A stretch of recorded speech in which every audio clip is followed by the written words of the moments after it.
Presentation.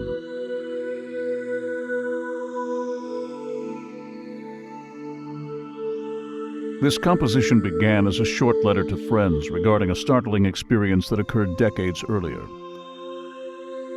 After drafting a few vague sentences, I felt oddly stimulated to say more, and then became obsessed with depicting the circumstances clearly and the reason properly.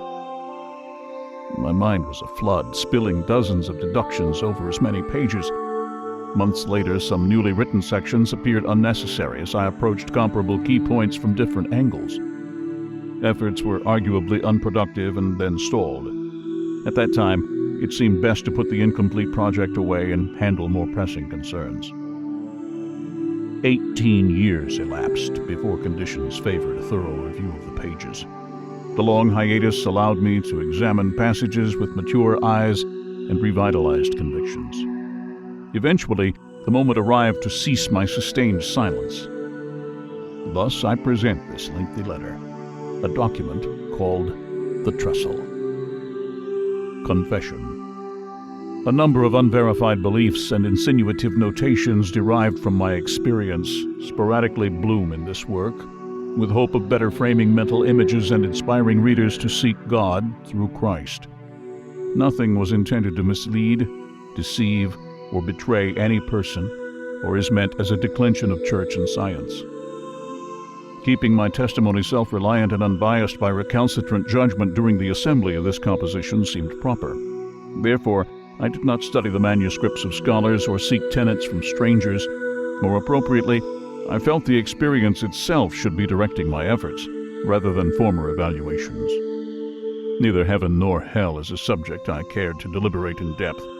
Besides, such places are irrelevant if you cannot approach the presence of God and retain the capacity to exist. Hence, the interpretive conditions of salvation. R.J. Elute.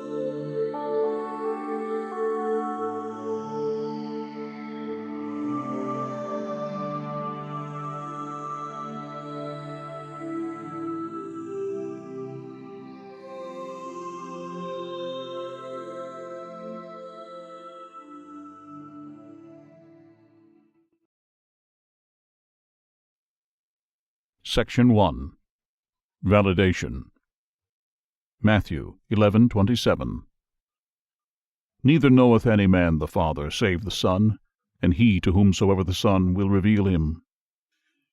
These words are a direct result of my personal experience in a moment of absolute clarity. When being of good cause and virtuous character as a young man, I was drawn to something remarkable.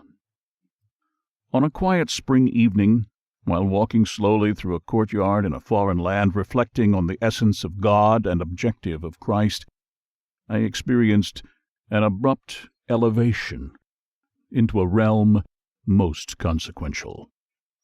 While alert and of sound mind, I bore witness to the intrinsic God. Today, with sincere optimism, I write for your success in the world and in the kingdom beyond. I hope that each person persevering to understand the procedure of spiritual deliverance will do more than just glance through this disclosure for renewed confidence and accomplish more than just an examination of passages to appropriate excerpts prudently. These words offer assurance for selfless hearts about a straightforward path into the kingdom retained for higher Christian purpose. Throughout the interpretive sections, I kept a sober heart so minds record reasonably, a sober mind so bodies do not object, a sober body so spirits can invest, a sober spirit so nothing is of regret, and a sober word so meaning persists. My first priority was to trace the actuality of the intrinsic God. My second was purging the way leading to this truth, so people could progress without having to scuffle over the misgivings of vaporous parasites. The foremost reference for this work was, and remains, the residing God. The validity of the entire composition rests solely and legitimately in that presence. Various articles might seem deficient in our need of elaboration. Unmistakably, much is contingent upon a reader's viewpoint. To moderate protracted argument, I have decreased the magnitude of our spiritual situation. Some details about the process of salvation do need further disclosure. However, postponing the information for a while is best. Many of you would find such details controversial and difficult to grasp. In this age, when ideas revolutionize lifestyles swiftly, there are points of reality ranging beyond the scope of catalogued aptitude and practicable appliance. Hence the hush. I do urge that industrious souls concede what careless minds fail to regard, and do not recommend attempting to read neither more nor less into what is plainly said. Each person should mature well enough when keeping his or her feet on the ground, heart observant and spirit receptive. Allow imagination a slack rein, and hope can be imperiled. Certain disclosures afford proficient means to the underlying strength and commanding wisdom of Jesus Christ. Be alert and armor yourself with his intuition before entering arenas of ubiquitous pessimism to prevent colliding asunder when confronted by emboldened adversaries. The fullest meter of my attendance resides on these pages. I realize this is a scant sign of divine reliance among numerous billboards of flagrant impropriety, but it is a sign from someone knowing God and heedful of the responsibility to report candidly. I suggest looking ahead and stop bothering yourselves with petty challenges to Scripture, which fuel restless squabbles about the uncompromising plan and better serve the opponents. There will always be those wanting others to admit mortals cannot behold God, that believers pursue wild, eccentric ideas and nothing more. Let them. Everything my senses witnessed was registered consciously from a distance, and after years of reliving the experience, I find that much remains indescribable. What greater validation could be offered than to simply say, "I fear God," without presumption? Section 2. The Child's Strength. Each person engenders a sign of spiritual heading. During my time here, I found a variety of people seeking the living God by experimenting with assorted behavioral customs. I also noticed a broad range of skeptics turning away from such efforts. Sadly, I did not locate anyone showing signs of having ever traveled to and returned from the highest kingdom who was capable of explaining to others what they should know. The purpose of this ethical transmittal, therefore, is to tell of your chance of survival after departing these mothering regions and being set awash in eternity's readied state of perfection. My mission is to express through words the astounding excitation adjacent to the Father Eternal. Moreover, I wish to reaffirm the dangers facing those defying God's existence and clarify the blessed advantages for those already living in the format presented by Jesus Christ. Some may label this effort blasphemous, careless, outrageous, or even inadequate. Do not let the tone of rejection trouble you. A belligerent clamor from startled forums of appointed cynics preferring to accredit only favorable features of creation and often easily dismissed is anticipated. Precise meaning will underscore those critics using weapons of garbled verse to dispirit newly invigorated souls.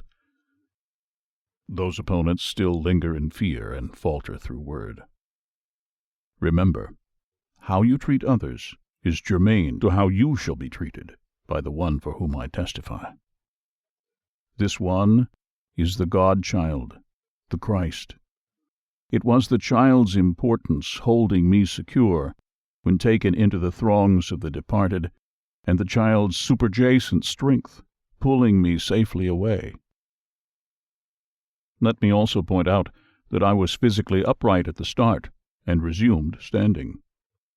With heart pounding and resounding wonderment, I moved on, albeit nervous and wary. This was not a chance occasion, a spin of fate. I understood the basis, yet hesitate to accept the result of my faith even now. Keen minds unconfined by secret anxieties or ailing from trampled beliefs will more easily second what is written below, and thus coherently grade other submitted testaments. Section 3. How little I knew. I grew up with trust, respect, and kindness from others. My frame was resilient. My comportment was pleasant. Personal sentiments towards siblings remained favorable even while their negative emotions wrestled for control. With companions and acquaintances, I laughed at comedies, avoided dangers, and ignored a few temptations. In those youthful days, there appeared no serious need for spiritual reconciliation. The only time I considered anything about life or death was during intervals of boyhood play. I cared little then and shared no opinions with others concerning such topics. Life seemed good, and, like most youngsters, I felt exempt from the partly abstract thought of death. What I thought about God back then was everything unexceptional and nothing specific. When classmates bragged of adulthood plans, I remained more undecided. Ambition for greatness was not in me, and I longed for no more out of life than to contribute when called upon and share in the joy. Throughout those days, I sensed someone much wiser, standing diligently close to lend assistance in ways I could not explain. Whenever the fields swelled in spring or waters glossed over in summer, whenever fall trimmed the cluttered landscape or winter draped the cerulean skies of my childhood, someone was near. I felt protected.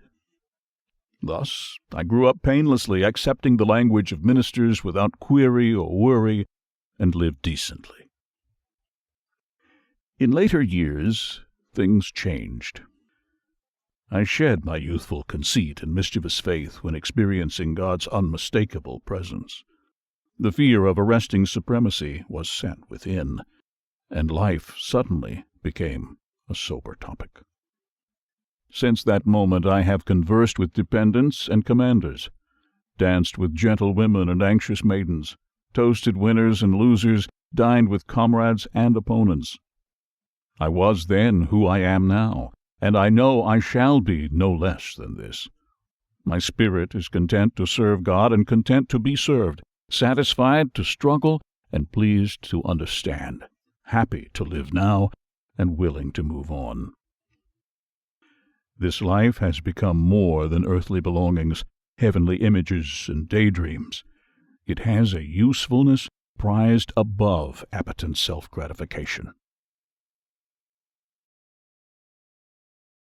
Section 4. Stirring Realizations. A book, formerly unstudied, lay open. When skimming through its pages, I noticed something was not as I supposed it should be. The fundamental messages appeared too familiar. Stirring realizations washed over me, and excitement grew within. What was said about the Creator and laced into the Holy Bible was the same thing I would have pointed out back then. My personal activities in this day brought about explicit knowledge of the Word's historic function. I understood the heart of the Word and discovered the Old and New Testaments were recipes for the same result, a bounty liberally offered but not easily harvested. My mind was hooked, and reliving several suppressed memories of the godly event through Christ and the Spirit, I was engrossed and held captive by the emerging profile engraved deep within my psyche years earlier. Such incontestability enthralled me. It spurred me on to examine why I eluded what many almost desperately wanted to know, the validity of God. Perhaps I tried dodging responsibility and plunged into a world of darkness. Maybe the grand timeline had to advance and let factors change. Either way, there were a great many similarities when I virtually placed the holy book and muffled memories of my experience side by side. The Word felt alive and applicable, perhaps more so than during the first transitions to script.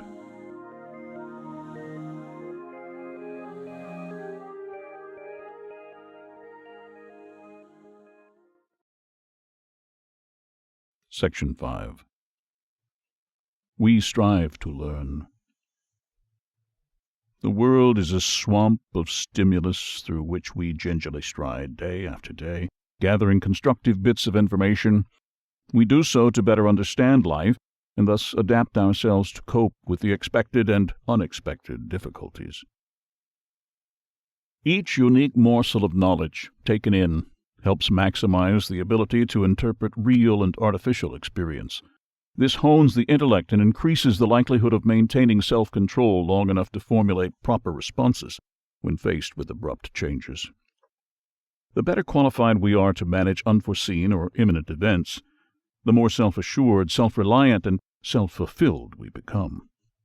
Similar traits can temper spiritual and physical appetites auspiciously, thus enabling hesitant minds and timid hearts to explore unfamiliar terrain with appreciable composure. These qualities may also empower trustworthy souls to bear added responsibility for others and bolster another's faith. Through habitual confidence in God, one might seek to combat gross iniquities, surmount obstacles thought unlikely, and even hurdle clustered vanities to travel the last miles with gracious dignity. Section 6. Who is worthy to prospect? Refined threads bind many passages of religious eloquence. Throughout books of spiritual enchantment, between pages of civilizing instruction, flow patterns of thought imperceptible to callow eyes suspicious of profound prophets with esoteric motives. The ideas suggest we can reach the consciousness of God. Mortals may see with godly eyes, hear with godly ears, touch with godly hands, and reason with some promising degree of godly acumen. Now, as always, adjusting to the frequency of the moral excellence necessary to reach levels of divine consciousness is a formidable problem. Tuning in the station of God requires freeing oneself from the morass of intrusive religious and secular static on all sides. Doing so requires minimizing whatever befouls the purity of thought needed to liberate the heart and mind from nature's prolific plains of uncertainty. This must be accomplished if you desire access to the mysterious phenomenon in which praiseworthy prophets can join. Be advised, not all is spoken about tuning in this station. Unspoken revelations have induced mixed motives and a frequent nod between anchorite and hermit. We may become like deities in a number of ways, share godlike blessings, and discover great relevance in existence. Honestly, though, no parcel of itself or finite mass is the prime initiator. The closest to the Lord know that in the viable ambience of God, there can be only God. Whether Homo sapiens arose from the pit of genetic happenstance or from palms of intent does not affect yesterday. Emaciated souls cannot traverse fields now envisioned, or sail with heavenly inspiration away from the edge of death. In the near distance towers the mountain of answers, the mountain of faithful justification. Only, who is worthy to prospect? Who will ascend the flag to its peak and view from the vantage point of the eternal? Whose presence is safe within the eye of truth and the waters of certainty, or from the friction of God's illumination?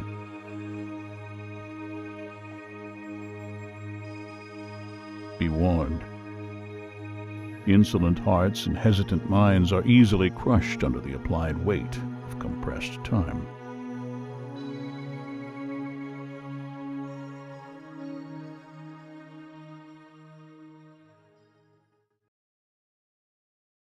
Section 7. Diluted Purpose. Instead of gaining better recognition of God in this enlightened age, a swell of dispirited individuals are voicing cynicism about any conclusive proof. This withdrawal from the pursuit of higher reason, in part, stems from prevalent religions attempting to win converts through propaganda rooted more in cultural bias, personal prejudice, semantics, and glazed verity. Western denominations patently thrust astray from the all-important task consigned long ago, that being the assignment of the Word to evince God's actuality. Unfortunately, the adopted interpretations of many chieftains and theological commentators on why and how we should consider God diluted the character of faith. In doing this, they not only jeopardized the potency of the Word, but also exposed the moral underside to human pride for unethical exchange and depreciation. Classic formulas of defense against those who would subvert time-honored religions, cherished insight, and precious rituals do not work this day. Within evolving technological worlds, people do not tolerate imposed beliefs long or respect laws, policies, and edicts without just cause. Faulty beliefs become even more disconcerting when new ideas and standards supplant old plots and methodologies. In societies where freedom of expression supersedes conventional self-restraint, the entrenched religious establishments cannot last, especially if they are unwilling or unable to deal with rapid change proficiently. Unsound fellowships are fated for extinction because of wait-and-see attitudes and quaint impractical customs that poorly illustrate the presence and supremacy of God. Thankfully, a rightful exposition is advancing with the world. A means of subduing episodes of upwelling egocentric strife and re-energize listless spirits is with us. The inexorable strategy for good, evil, life, death, heaven, hell, fear, and self-fulfillment is with us. The ability to define the headwaters of duality and treat local discord brought about by duality's adversity is with us. The chalice of fulfillment and a means to measure purity, a means for accurate discernment, is with us. The resource of the Word is with us, and I firmly believe a comprehensive understanding of these things is critical for our children to head robustly into distant days. Unions, stockpiling essays of apologia for years of failing to confirm the fact of God, would be wise to free themselves from habitual ineptness. They should welcome this occasion to reevaluate humankind's conceivable relationship to the Almighty. By employing a few fundamental principles of faith, I, who have not lettered in any specific religion, accomplished what they ought altogether request their followers achieve.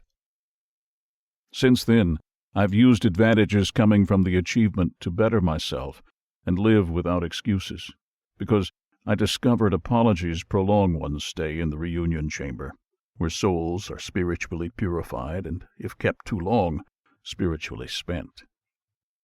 Hope is the melody of change, and faith its wager.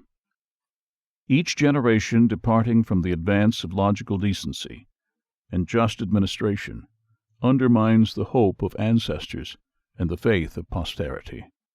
You are the hope of yesterday. Be not the accursed of tomorrow. Live as though you were meant to be more than a moment of lust, an unpredictable occurrence in a kaleidoscope of images, ideas, emotions, and sensations.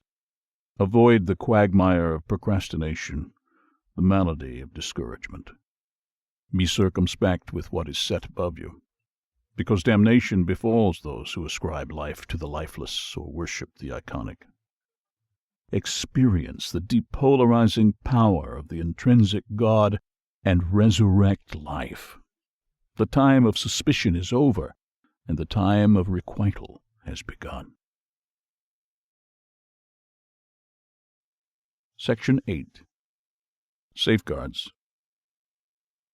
Faith, love, and charity are superb remedies for wearisome hearts, while God's applicable truth is highly advantageous for wearisome minds. I sense much is discussed and written about God without revealing an important integral feature. I'm not referring to mercy, equity, or tolerance. The feature is neither of authority or assurance, nor of any avowed dislikes, admonishments, or retributions from some alien supracosmic being. I refer to the amaranthine truth compelling God to be as God is. This intrinsic condition of God is the culmination of all probability. Concisely said, it is the operational state of conscious supremacy. This interdependent diversification we abide in is part of the framework. Humanity may never define the intrinsic God completely, because words are insufficient to portray the full expression. If words were the only acquisition people needed for dislodging encased impediments to divine certainty, then humankind would have chanced upon them long ago. Even in modern eras, words are not enough to represent such astonishment, or ever subjugate its authority through lofty impulse. Do not interpret this wrongly. Accurate words are important when they lead attentive hearts. Nevertheless, comprehending fully exacts pragmatic thought with steady faith. To inadvertently hear about God, or aggressively deliberate assertions thereof, requires little more than comprehension of language. However, to seek, find, and survive God's presence requires faith, love, and uncluttered thought. Doing so also takes great courage, self-control, and pliability.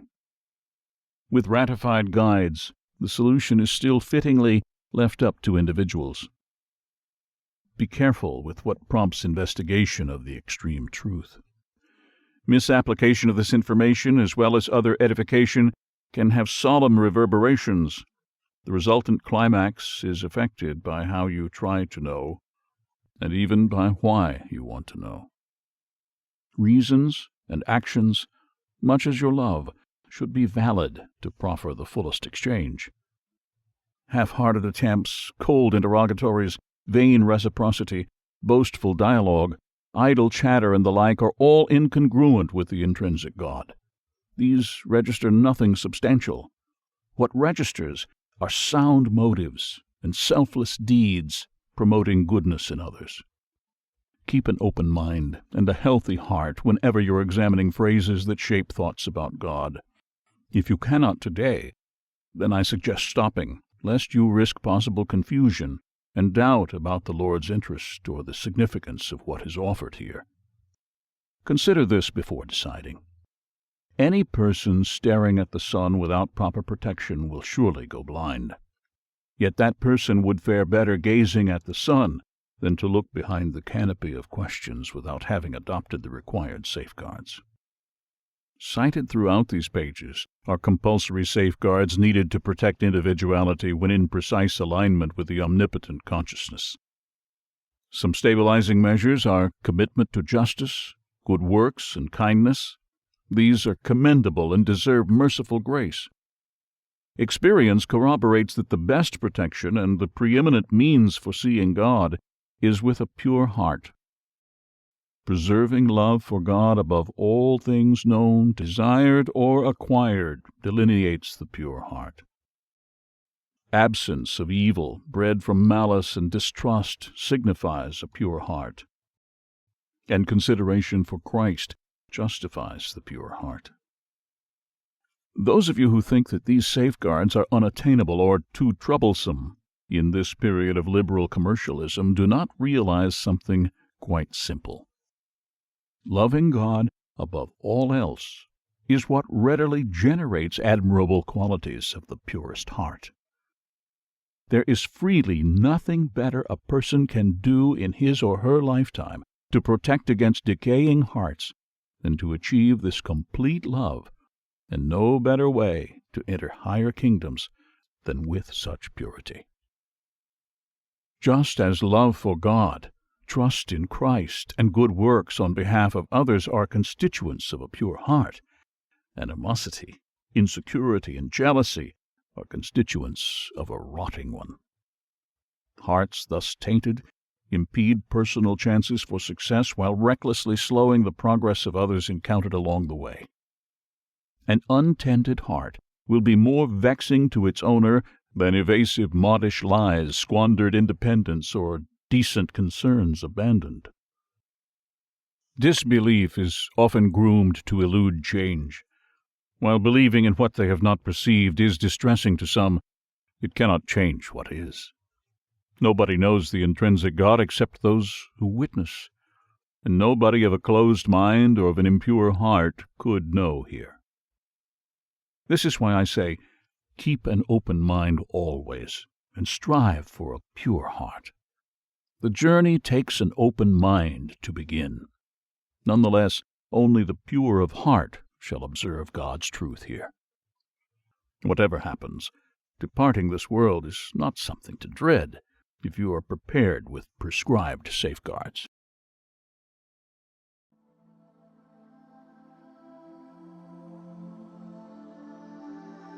Section 9. The Mystification. Lift your eyes from the grave to witness the source of the Word, the truth forever with God. Wipe away childish tears and set aside foolish sentiments about life and death. To appreciate the encompassing particulars fully is to do so with the heart of Christ. If someone desires real understanding of these things, without being willing to risk all that is held dear, that one will likely fail. Each person may crusade against what is thought evil and praise what is thought holy, but not understand God. Each person may abide by what is thought righteous and die for what is thought noble, but not understand. Each person may continually pray for what is thought worthy and turn from what is thought sinful, but never come to understand the intrinsic God thoroughly. Who among you could, without first confronting the momentous reality? While people continue pivoting away from discovering God's truth, they shall continue misinterpreting the Word, and attitudes will not change, regardless how many times these are reborn when birthed into misunderstanding. Could anyone understand the confidential, sufficient meaning for existence? Could anyone understand? Not until you travel along the fringe of time to behold the unspoiled lands of wholesale potential or track the drama of planned futurity could you ever understand. Could anyone understand? Not until an instant before crossing over the highest threshold could people come to realize why they were permitted self-consideration. Could anyone understand? Not until standing near the origin of life's precision could anyone ever envisage the consequence of God's visual attendance. Could anyone understand? Seek these things unconditionally. If you seek to understand conditionally, the mystification will not end.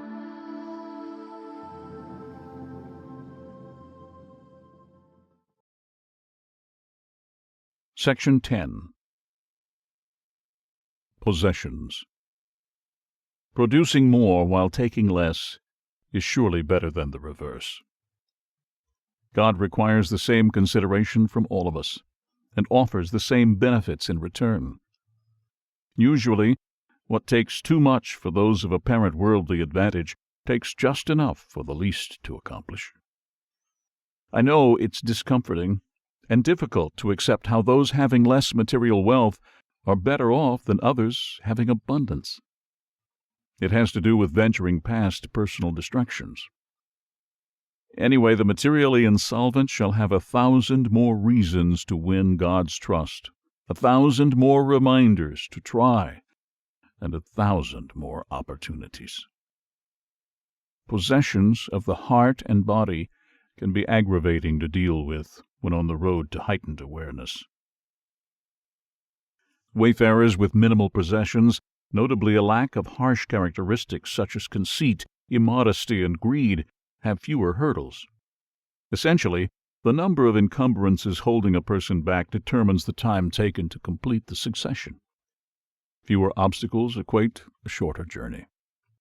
Consequently, be not desirous of others for what they appear to have. Just be grateful you are not trapped by such excessive lifestyles and cancerous wants. Give thanks for having the time and freedom to distinguish divine conscious states in this land of twilight. When overcoming distractions caused by personal possessions, do not destroy anything or expunge fond memories of loved ones. If you can admit that possessions affect your ability to be Christ-like, then the battle goes well.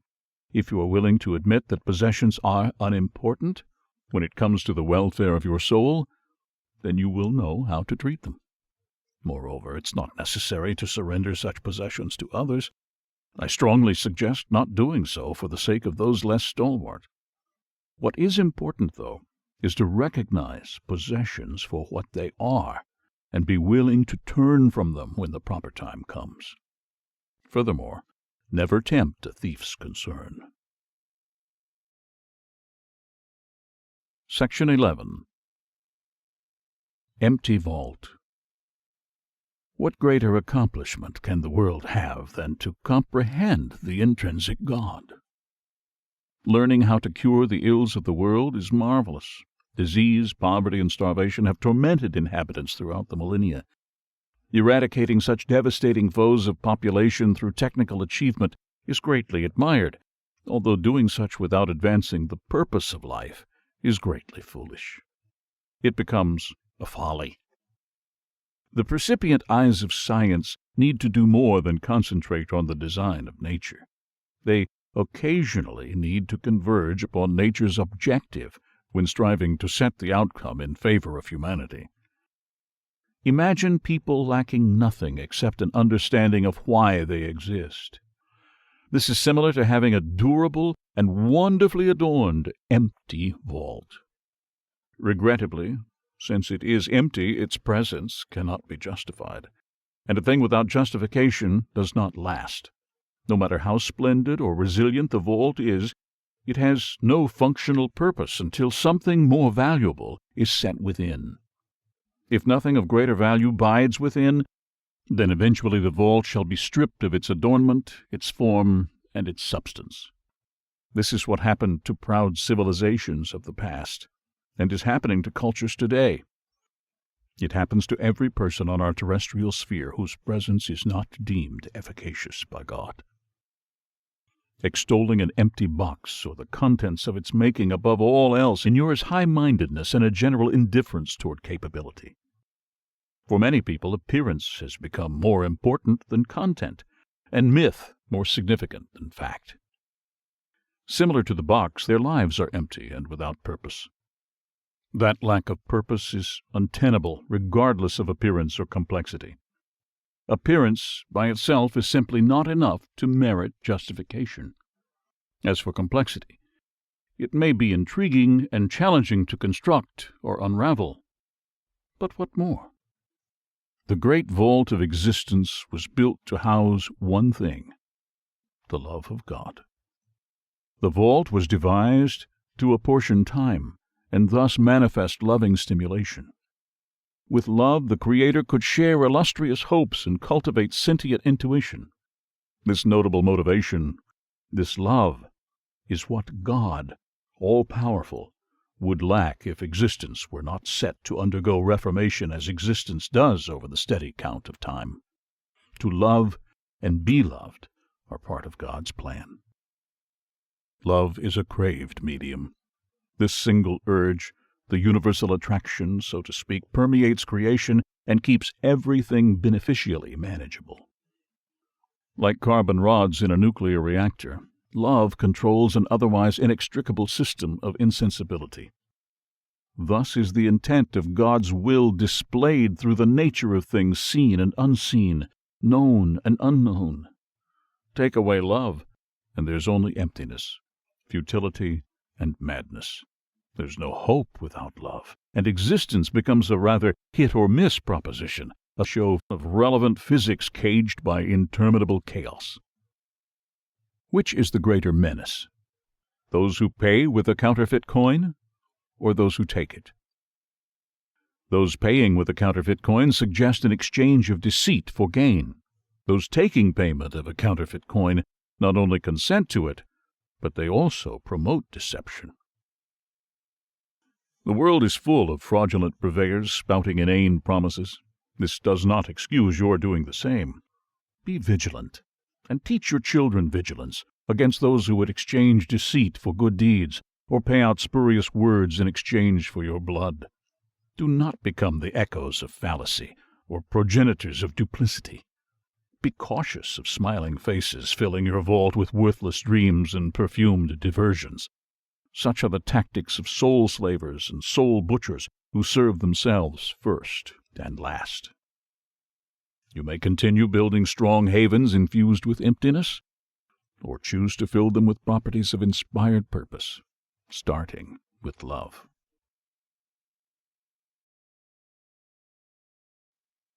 Section 12. The Intrinsic God. Yielding to the intrinsic God is neither ambiguous nor arduous when coupled physically, mentally, and spiritually. However, attempting to denote the sensation is a complicated subject when put to print. And attempting to reveal more through other communication forms is inadequate at best. Multimedia are artificial and do not create long-term persuasion, and no matter how elaborate a virtual reality device became, it could not account for the countless nuances. Additionally, virtual reality has no real effect on the soul. Unlike worldly contrivances, when beholding God, you know your soul is on the line immediately. In all fairness, the complete participatory experience here is reserved for those of credible faith. Being elevated near God is unequal to any other attainment in this swift, impermanent life. All brought to witness never feel isolated or detached from the timeless bond thereafter. The consumption stays a durable point of reference and imparts special fulfillment. Unification brings understanding that no matter what people think or do, think they realize or have achieved, they remain wanton. Even though they strive constantly for riches and fame, they shall have nothing in comparison to the treasures bestowed upon the promised victors. Neither ingenious insight nor profitable praise from companions and idolaters can match the rewards for those found worthy of beholding the intrinsic God while of flesh. Ask yourself how rational it is for children to prepare painstakingly for success as adults, while neither adult nor child prepares for blessed success in the presence of God. Herein is the wisdom. Who could be successful without having faced the agent of our inspiritment? Realizing you merited definitive answers for humankind's most mysterious uncertainty, the surety of God brings lasting comfort. Important decisions seem less stressful, and wisdom grows, offering options otherwise overlooked. Many participants shall retain feelings of fulfillment regardless of personal status within societies. Even though hearts can fill with pride, they select humility over arrogance, and this heals old wounds born of jealousy, delusion, and self-indulgence. Participants choose not to live for vanity, earthly possessions, and opinions because of something more important than this world. They carry forth that which obliged Jesus, his inspired disciples, and every conscientious prophet.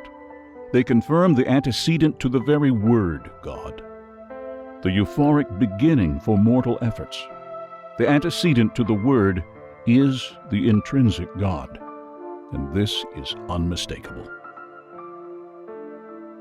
To know with certainty that God exists is not without cost. There is a heavy obligation. This is not an obligation to please the Lord ceaselessly or tend tirelessly to the needs and wants of others, as some may suppose. It is more of a private covenant between God and the individual to think and act according to the truth's equable emphasis in all transactions and situations. This may sound easy, but temptations of the heart abound, as do physical desires.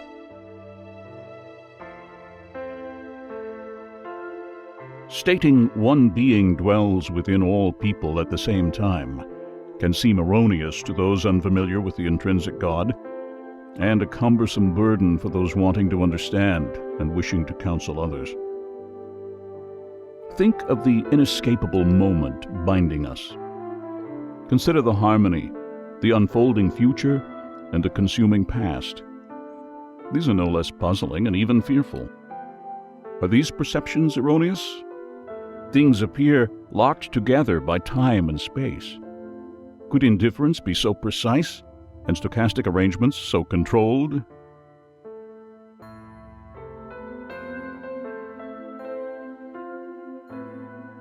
Life is an offering many seek to destroy. Yet within a wretched soul awaits the splendor of God. Within the spiteful awaits tenderness. Within the vulgar awaits disarming allure. Within the selfish awaits an altruistic heart. Regardless how smothered someone is by the trappings of life, God awaits within each. And no matter how mercilessly a person behaves or dismal his or her character may seem, therein the same exists.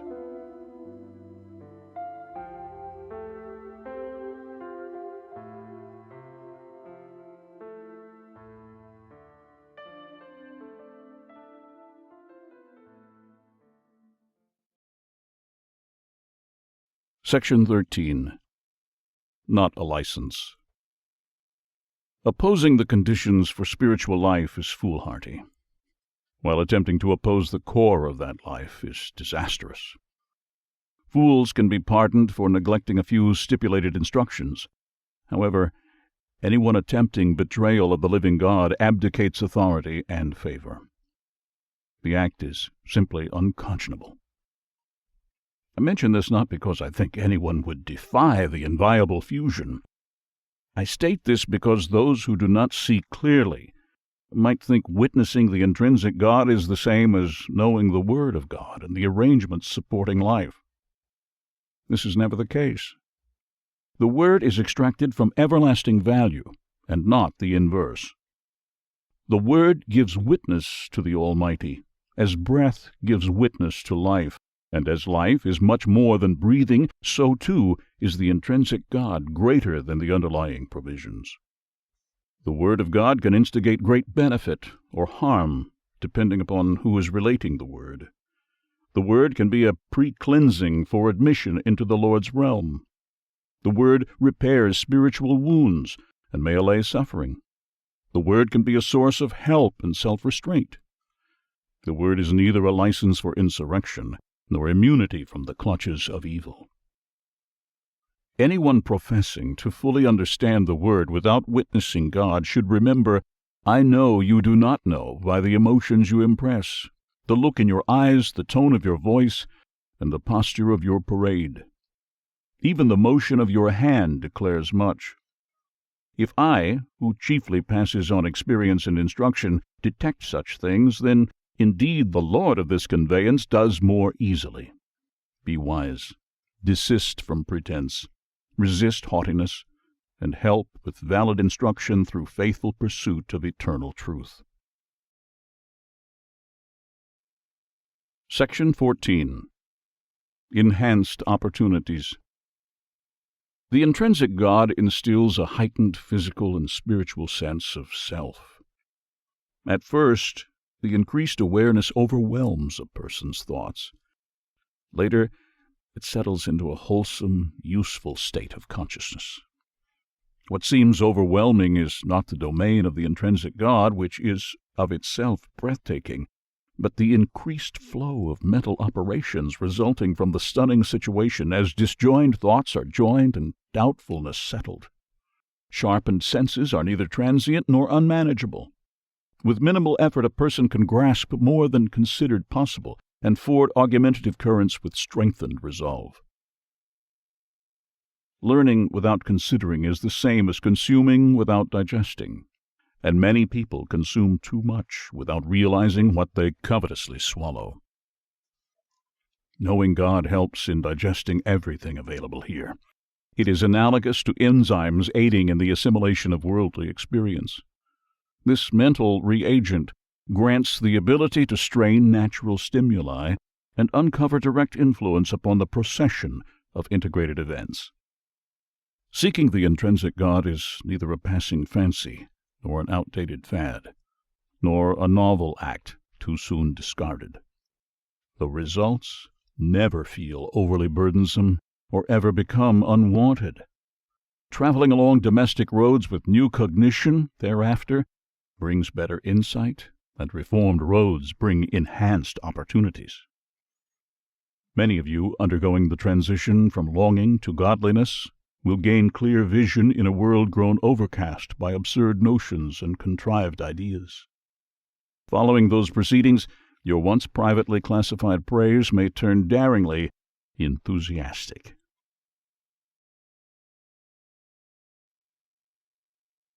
Section 15. One reason.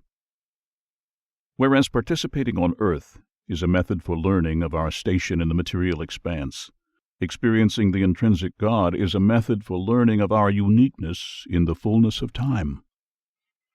Awareness of the intrinsic God was scattered across the world, but immature inhabitants could not propagate the connection.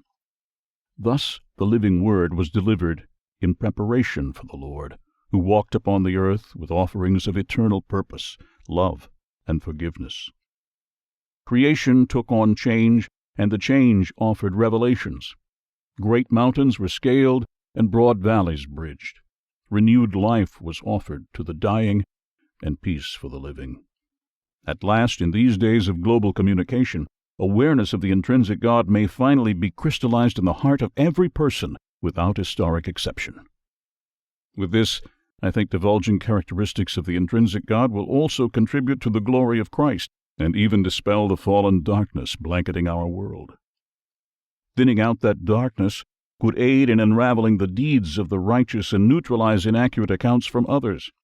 The assertive smiles jacketing pretense might be exposed, and perhaps the cause for creation, the very foundation of creation, would become self-evident. Who could speak plainly without first understanding that which is said? If people really understood the prime requisite, they would know what it means to fear God. They do not. They feel safe ignoring warnings and continue exhausting opportunities. Many believe they can escape with a cover of lies or in a casket of denial. These did not understand before, and neither will others now.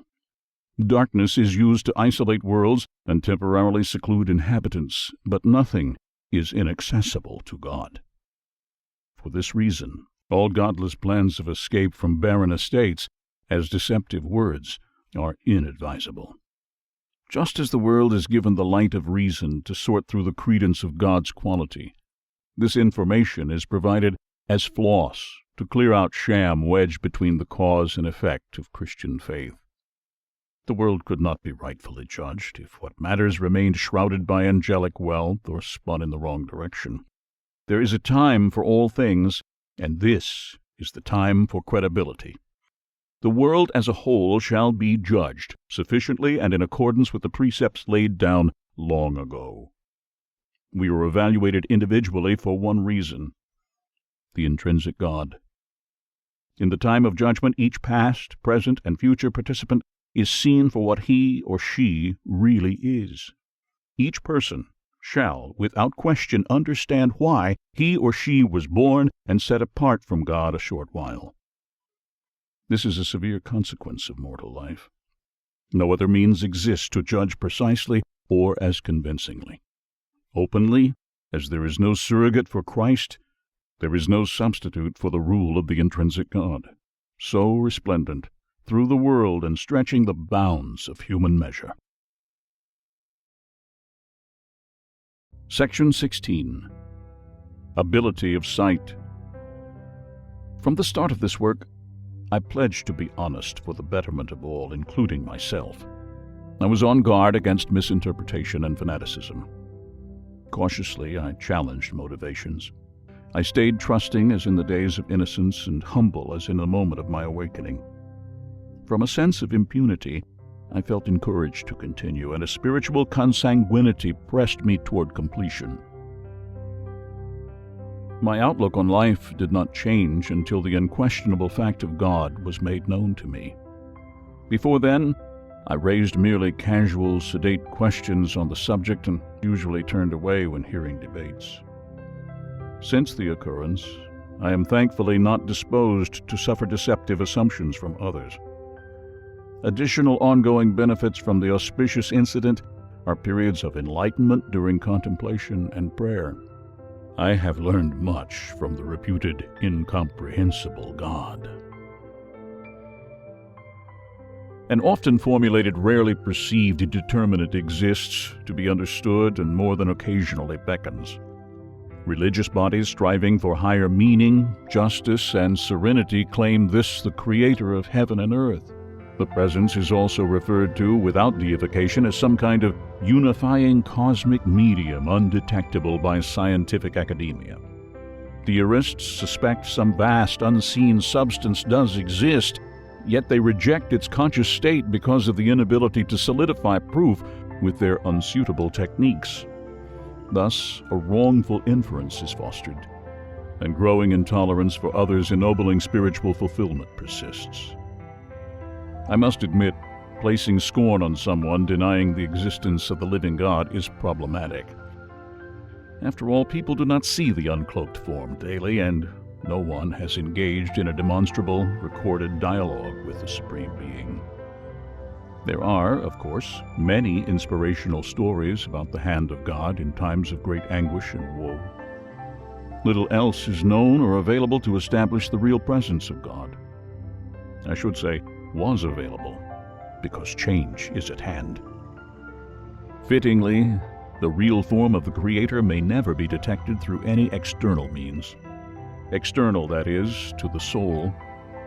Trying to find God with some apparatus such as a particle accelerator or satellite lens is a ridiculous misuse of resources.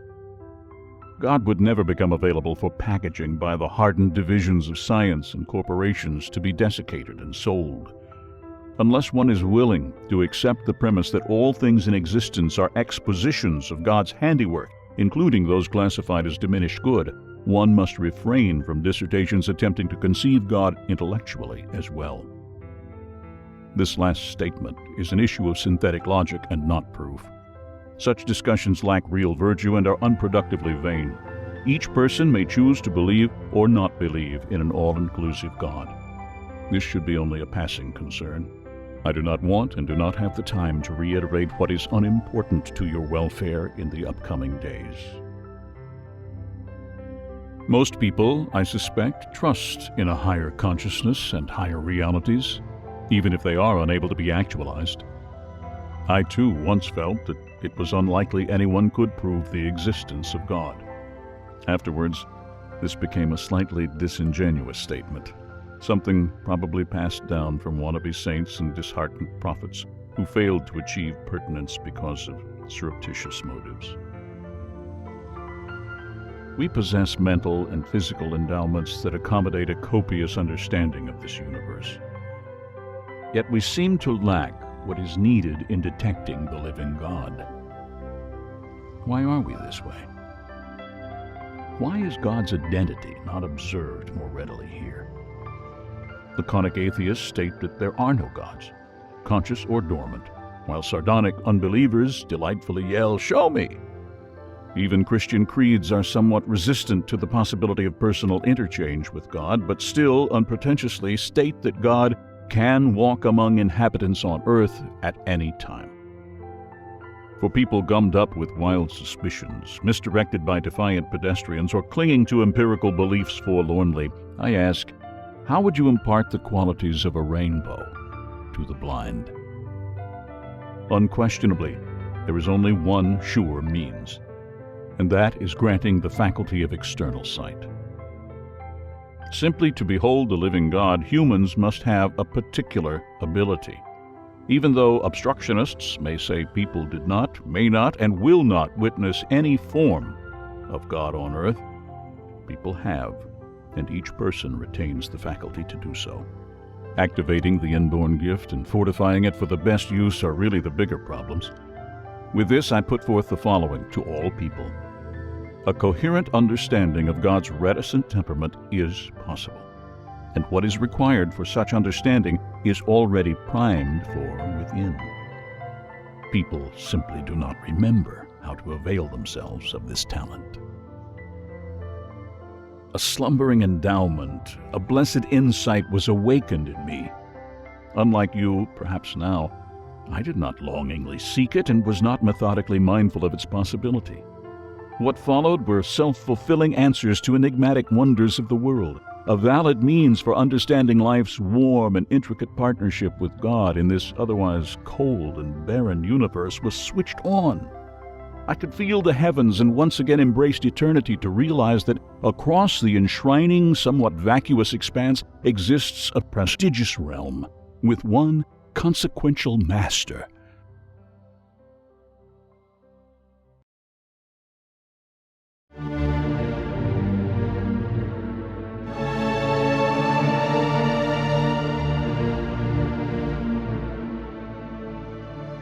Without Presumption. Part 2. The Trestle.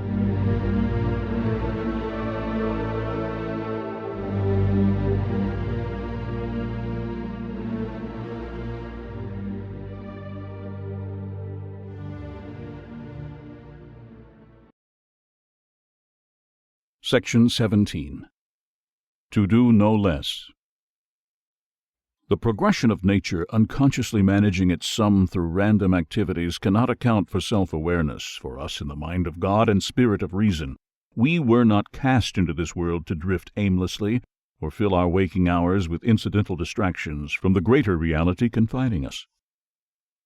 It is conceivable that one can witness the intrinsic God through calm, focused efforts, and thus become more familiar with the means and intentions of the Creator. Shaping existence for the odds of coincidence is pointless. God surely sensed this and thus, perseveringly, conditioned our kind to be effective recipients of greater love and awareness.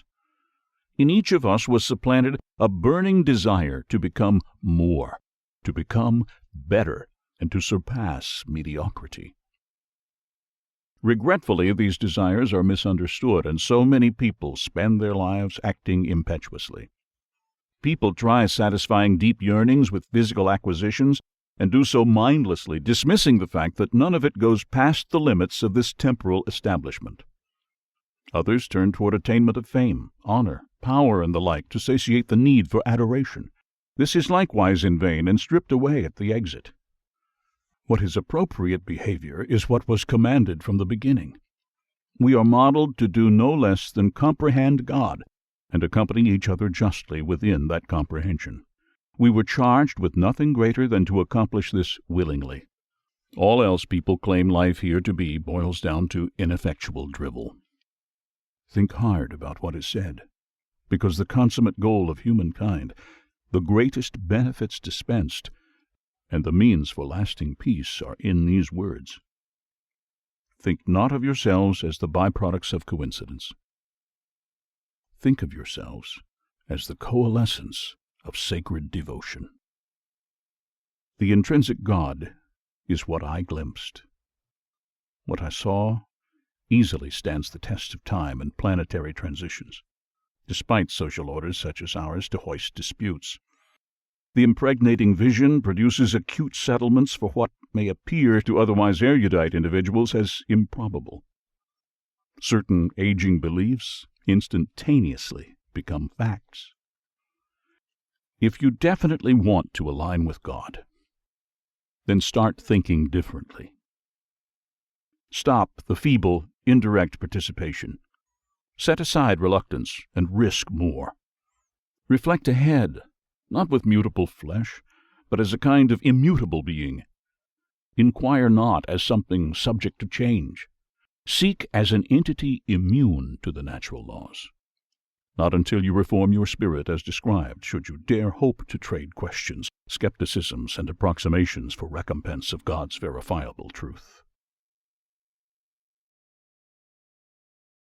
Section 18. Stained by dereliction. Patience is a slowly developing virtue, and during busy years there was scarcely enough time to handle school activities, let alone tedious study of the historic God. The thought of reviewing everything written on the subject was not very appealing, and I did not feel it necessary to remedy the casual curiosity churning within. Others felt differently. People spent their entire lives searching through dusty archives to excavate tidbits of shrewd wisdom and lofty, insuperable decrees. I suspected they aspired to ameliorate clarification of God's daily supervision and to strengthen positive implications for themselves, close associates, and sponsors. It seemed as though they sought to blend extracted scraps of cunning verse into befitting supplications with which to outline the face of God and evade the calamity of eternal damnation, if doing so carelessly. Discouraged by long, ascetic years of wearisome investigations, the struggling savants for God were likely to end lifetime efforts with sparsely modified lists of grizzled postulates, disguised revelations, and unfounded anomalous directives. Metaphoric, strange forecasts appeared to be the only basis for trust. I, for one, had no interest in joining the ranks of those beleaguered and frustrated theologians. To see what the prophets had seen, and not just read Triniticious annals, was what I truly wanted. I was willing to volunteer my life, if need be, to understand my life, and willing to give my life for that which brought about the treasured words of God. But I was not willing to throw my life away on erroneous directives leading nowhere.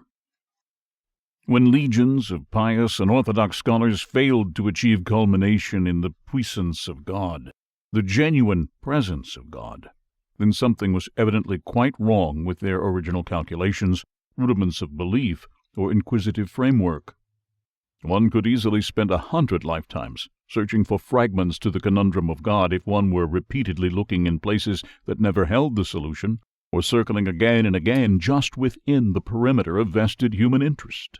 Indeed, every monument built upon the grounds of the abstruse is prone to setbacks from misinterpretation, regardless how impressive or well-intentioned the structure's arrangement. Ecclesiastes 8:17. Then I beheld all the work of God, that a man cannot find out, the work that is done under the sun, because though a man labor to seek it out, yet he shall not find it. Yea, further, though a wise man think to know it, yet shall he not be able to find it. In my early 20s, I was overcome with a powerful urge to do something good for others without regard to my well-being. The world appeared to be headed close to the brink of devastation, and nobody stood up willing to risk the cross of Christ for change. Nobody, that is, except those intoxicated by conspicuous hatred, political agenda, social intolerance, or self-righteousness. Tribunals of religious establishments appeared more interested in the subjective voice of Earth's affluent than the seeping moans arising from materially impoverished inhabitants. Souls laboring after promised grandiose rewards, stored in plotted, unseen palaces on high, were apparently inconsequential. When I stopped and impartially viewed the world, I saw zealous advocates poised shoulder to shoulder near the pulpits of an industry. There were do-gooders, yes-men, and motley, baneful creatures. These needed no further enticement to do the bidding of others, riding the carriage of human suffering, than occasional opportunities to sell distorted, kindred tales. These creatures were envious and eager to parade servile dreamers round in circles. These people did this not for God. They did this for odd and piteous glories. Favorite prods of choice were poetic passages about God's miraculous idle grace and tempered barbaric retaliation. They were a loathsome breed to me. A veritable cornucopia of heavenly compensation appeared strung before the simple souls of the world like so many elusive carrots. Hands of artful ministers dangled the relished incentives. It seemed that the dividends for blind faith were managed by inventive fee-masters and effete gurus of distant mercurial gods. I noticed followers of Christ were not followers at all. They were as children allowed to stray by careless custodians. The followers behaved like sheep in frolic, without care or concern, without want or fear. They were as spoiled fruit left long on the vine. Nurturing love drawn out from the heavens was in disregard. The pursuit of God had become a leisurely pastime, a monotonous sequence of competitive rituals. I saw mindless adjutants sitting comfortably atop distant hills with no more concern for others than to periodically estimate the putative wealth of their debt. I walked amidst fields of virtue when others slept, and saw weeds of suffocation creeping in. These were the weeds of deception, and quickly spread until, by the Lord's account, it became nearly impossible to distinguish what was living from what was dead. Thus the adjutants tallied a wrongful sum. They were deemed poor and stained by dereliction. All deserve the Lord's reproach. Those repressed because they trust in teasing platitudes, and those permitting others to be misdirected because of the lucrative fallout. Section 19. Fearless Dependence. Asking others to do for us what we were disinclined to do for them or ourselves made no sense. We wanted well-manicured advisers speaking to the Lord on our behalf, forgiving our faults, protecting us from another, and elevating us, along with family, to the foot of some dazzling formation in spite of habitual disinterest in the salt of the earth. Why should we not do this for ourselves? Why should we not do more than what the world expects from us, become more than what the world wants from us, and understand more than religious vendors could allocate? Just as we cannot serve two masters, we know we cannot live two lives, one of action and the other of inaction. We must never ask others to do for us what we need to do for ourselves. I refused to imitate those who dreamed but dare not realize, explore but dare not discover, navigate but dare not arrive, plant but dare not reap.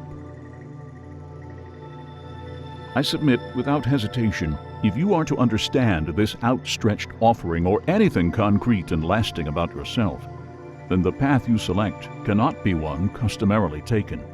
It cannot be a cobbled road or even a furrowed trail.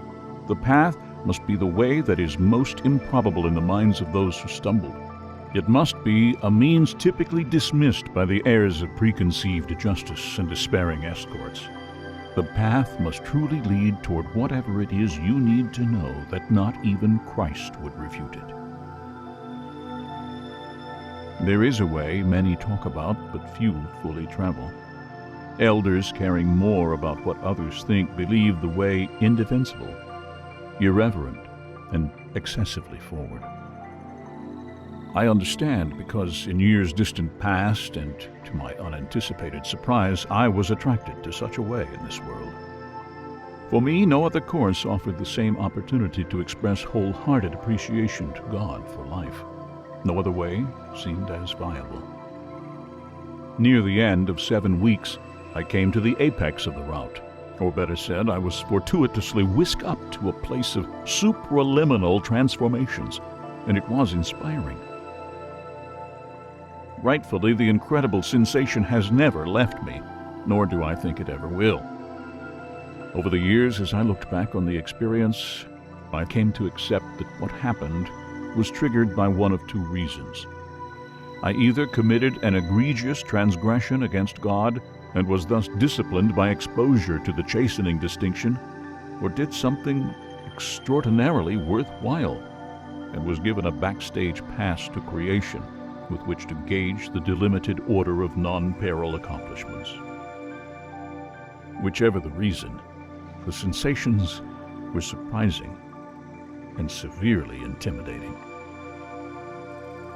Regardless how I approximate it, the experience taught me that God categorically exists. No matter what mentors advise or how well you prepare through study, you shall hardly be ready to cope with all that is real. Encountering God is the bedrock of my instruction. Therein is the sanctuary of my hopes and the prison of my fears. Of my hopes, because what God planned is happening. Of my fears, because some may fail to understand. Here is where words fall short. Contrasting inhabitants across the world praise much and seek even more from the Lord. Incautiously, too many submit wailing requests for the final judgment, wherein they shall likely perish. Please, try to understand. Everything I write within these pages shrinks in comparison to the convergence of the unified God.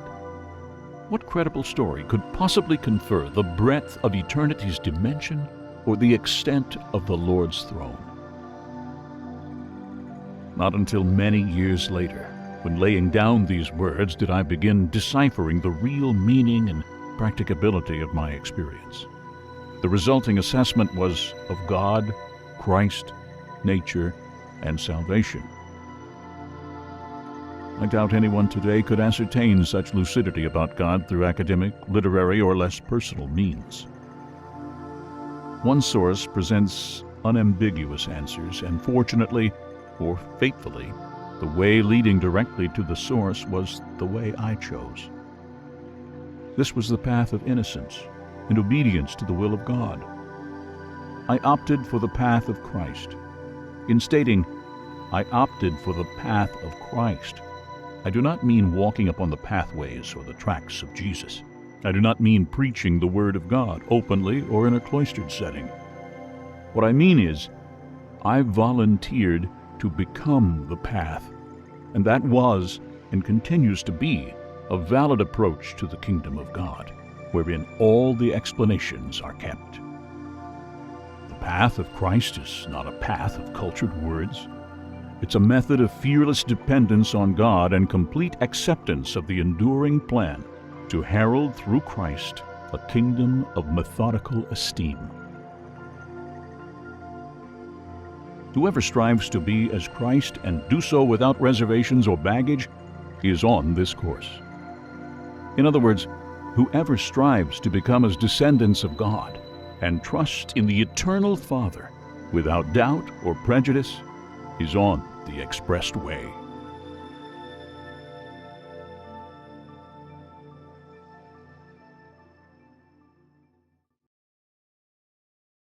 Section 20.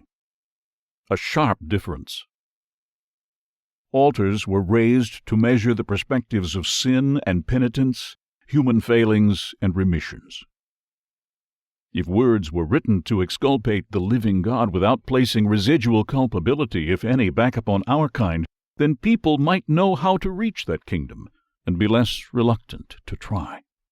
If censored details about the Lord's intention were revealed today, perhaps humankind could spiritually evolve into a truly advanced species, type quite tolerant of congenital shortcomings. Maybe if unmistakably just and precise words were written, then everyone could mature, respectful of the Creator as well as the life forms cast into available supporting roles. This world could change into a school where people not only strove for physical health and prosperity, but also planned precisely for spiritual survival through an achievable means. I believe knowing God should be a naturally occurring milestone in one's lifetime, and not a strange ordeal foiling the most robust and devout intellectual titans of our genus time and time again. Would we not become ever more advantageous to one another? If we know the certainty of God, we could dispense with narrow-minded and pedantic stylized formalities. We could eliminate time-worn, contemporaneously fatiguing conventions about God and creation's validation. Regardless how discordant it is to some, or soul-shaking to others, I trust in God, and trust that resolving the stark gospel of Christ will exculpate disciples. I believe reconciling the assigned sophistry of prophets will clarify their convoluted thoughts, too, thus providing evidence of the sharp difference between what the living God authenticates as worthy and what the strident inhabitants profess it should be. Section 21. Provisional Investment. From my earliest days, I cannot recall denying the existence of God. However, as the years passed, I felt ambivalence about several well-expressed views. If somebody were to ask me why I never disputed the existence of God, I would be inclined to answer this way. The idea of a supreme occupancy before, during, and after the extent of our tendency seems more indispensable. To have a determined God bring forth seeds of divergent life seems more convincing than not. The thought of God births real purpose in the cosmos, and life seems more precious with the destined direction. Our transitory bodies having the ability to move willfully upon the sphere as it travels through the vastness of space just seems meaningless without rational preconscious intent.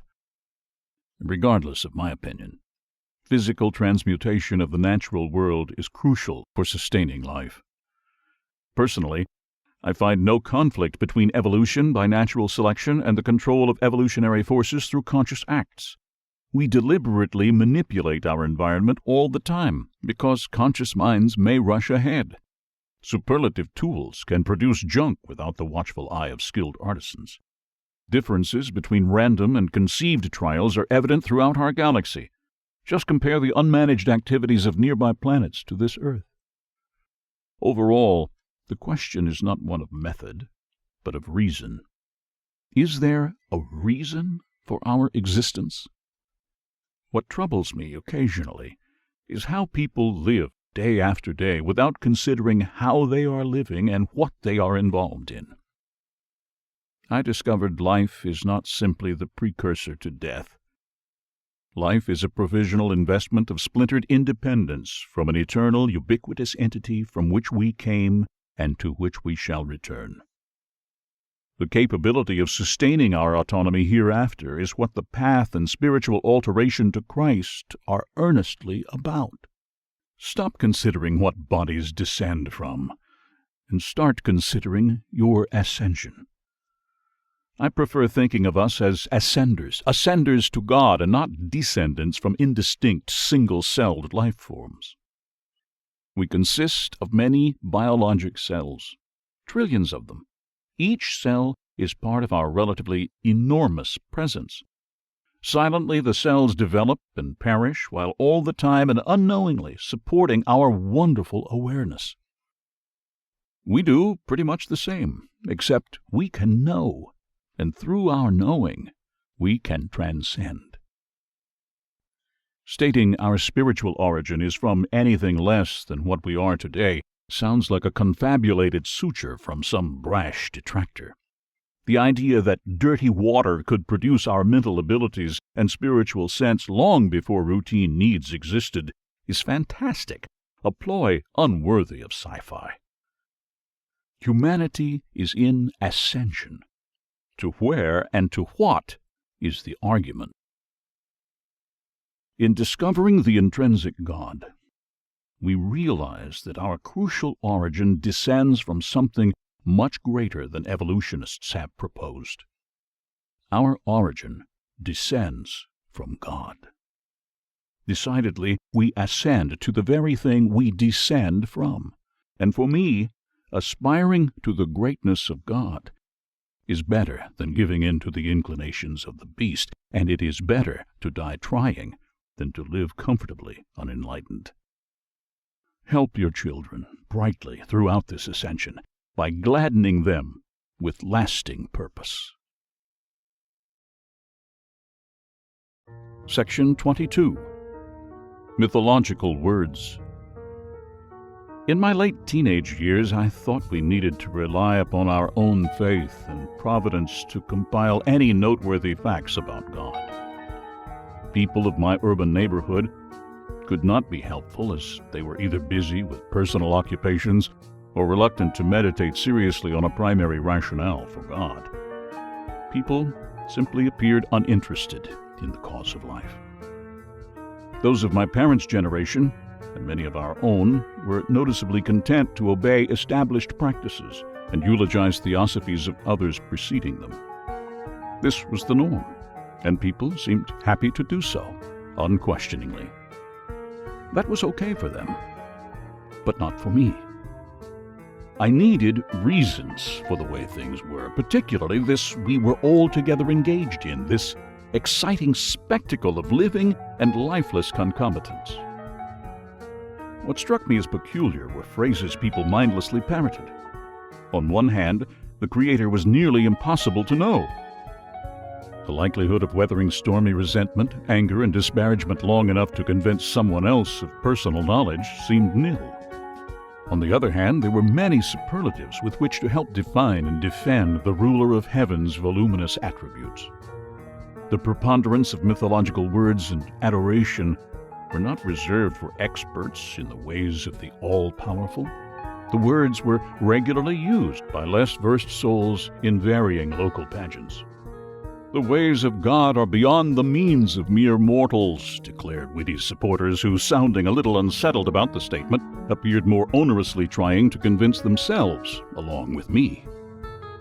Who could know the intent of God? Who could know the meaning of life?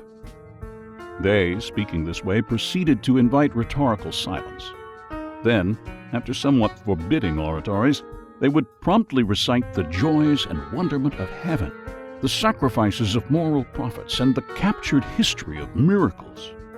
Ostensibly, there were many great bonuses awaiting good people and as many troubles awaiting the wicked. The aphorisms were perplexing. I could only wonder if the ways, the will, and the depths of God were beyond the bounds of mortal comprehension, then where had all the vivid words come from? Were these the product of implied preferences? Could it be our forerunners' just thirst for a greater presence? Was it all a bunch of verbose hype? Had God truly set a home so high upstream that none could visit without shedding earth beforehand? Something was amiss. I surmised that if people had nothing more tangible than words to go on, then people would become customarily conflicted and suspicious. Either way, if words were all people had to start with, then perhaps words were all that were needed to conclude a search for God and grow to understand the meaning of life. Still, the idea of people being restricted from knowing God troubled me. The notion piqued my curiosity. This waxed and cued my subconscious to decipher what it could on the matter as I interacted with different surroundings over the following years.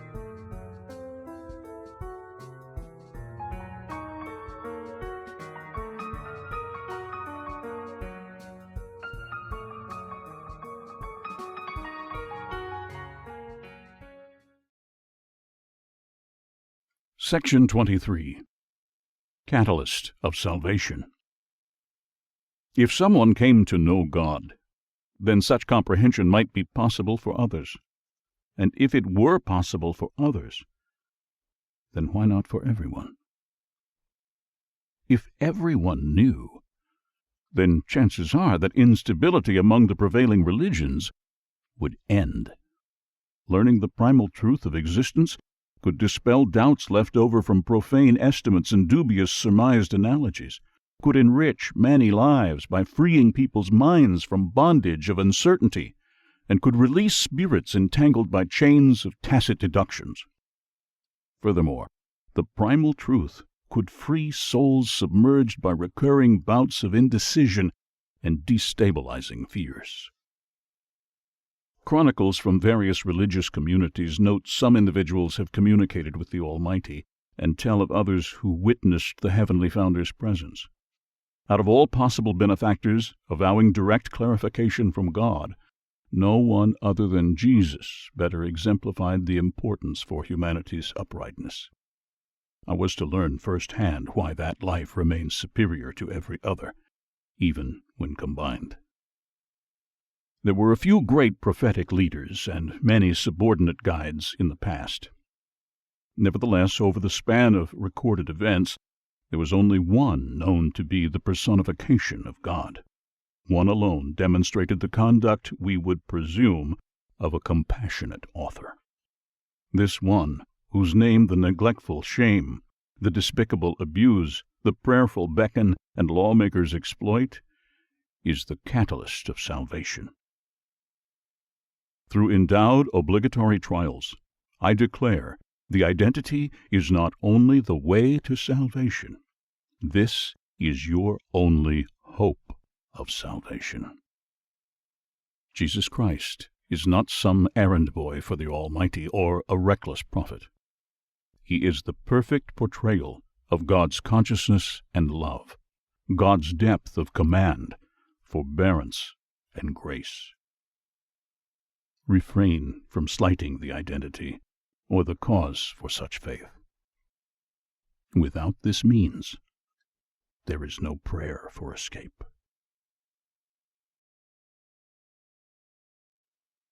Section 24. One unequivocal question.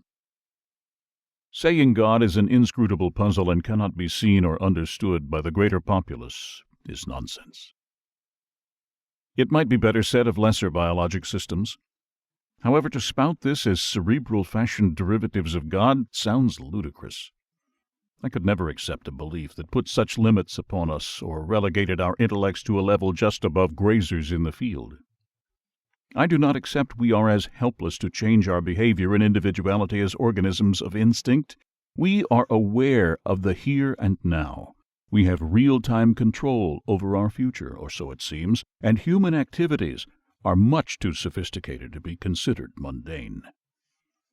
If we introspective creatures can enhance relationships between ourselves and develop new ways to articulate feelings, then why could not God? What was this that spawned the universe? Who was this that refused to converse openly? What possible reasons could God have for not helping us understand that which is embodied? Why would God be so reluctant to assist us and restrict understanding our precedence in this small corner of creation? Possibly, God communicated with everyone constantly, but the majority was too preoccupied with daily routines to realize. Perhaps people could not comprehend attempted affiliation until they actuated some essential mental switch. Maybe they dare not try because of a continuous pummeling received from self-centered spokespeople who insist on turning a blind eye toward all else except the conventions of an agnostic world. Major denominations may even hinder efforts with fearful propaganda and fix shame upon those wishing to tap their self-potential through immersion in the paragon of God. Is the cost of earthbound unity so expensive? There were certainly many individuals lacking anatomical features of some kind, or others with illiterate minds because of learning impairments. However, I could not accept any of this had to do with an inability to share eternal offerings. Provisions for nature were neither ungenerous nor wasteful. The Creator could not endow just a few with what all required for success in the Creator's presence. During probes into spiritual matters, I put trust in one characteristic, and that was fairness. Life is not classified as equitable all the time. Still, I was confident higher decisions kept the fastidious production in perfect sync. If people failed to realize God's involvement, then that failure had to do with something considerably less recognizable than physical makeup, intellect, emotion, or perceived fairness. Was the living God possibly unjust? Or were we? Would the Eternal Father condemn the blind for not seeing? Are the dumb condemned for not speaking, the lame for not walking, the deaf for not hearing, or the derailed for not moving on? Many ancestors thought so. Even today, people persist in such condemnation. Would the God of mercy disgrace the innocent? I think not. Physically and mentally skewed individuals are often discounted by those better fit to function on Earth because of comparative limitations. In pre-literate quarters, such lives were suspected of being cursed and even deserving of misfortune. Today, most people know this is not true. For those thinking differently, and for anyone offering banner sympathy, I say, store your foolish degradation and pity for yourselves. Blind eyes do not see the road fools travel, the road leading toward rejection. The dumb shall neither speak of it, the lame neither stroll upon it, the deaf need not hear about it, and the derailed are not troubled by the many selfish voyagers.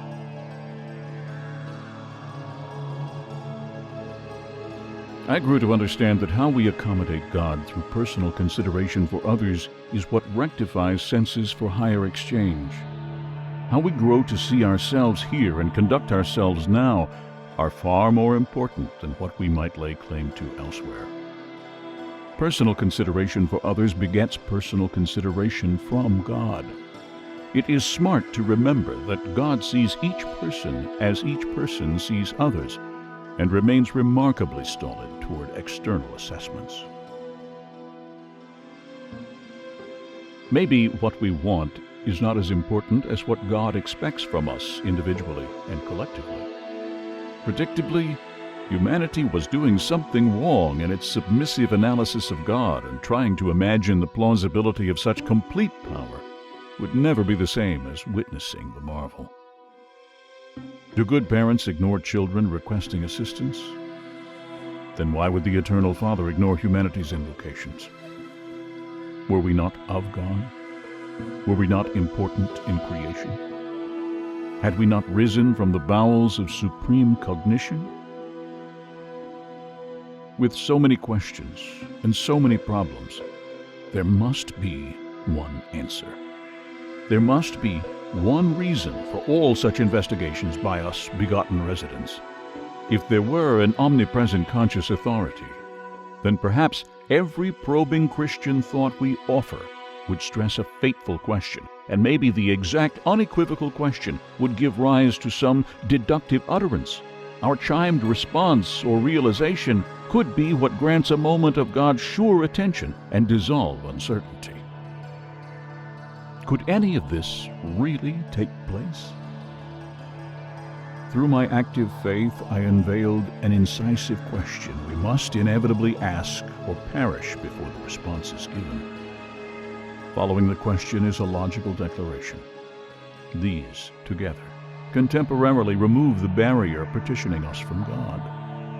There is one key stipulation. They must be composed with the doubtless heart of Christ. Though you scream, your screams will not be heard. Though you plead or suffer greatly, none shall confess. Though you threaten or thrash, they cannot be divulged. Though you bribe or seduce one another, neither will be told. Though you slay a generation, nothing will be exposed. This all-important linkage is what separates the fruitful from the infertile, the trustful from the corrupt, the sincere from the devious, and the children of the Spirit from the children of dust. Declared another way, acute words shaped through proper character unlock an entryway to God's reality and the Lord's eternal assets.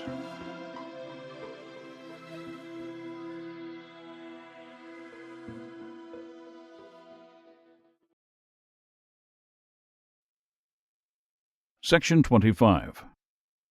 Vitality of God's Truth. I shall not do for you what was set aside from the beginning to do for yourselves. Even though I mend wounds and heal broken hearts, bring your children across the valley of death and up to the steps of heaven, I shall not do what you, and only you, must do. Even though I unite loved ones and dispose enemies, caress your brow and bear your sins, gratify your faith and absolve your trespasses, I shall not do what you, and only you, must do.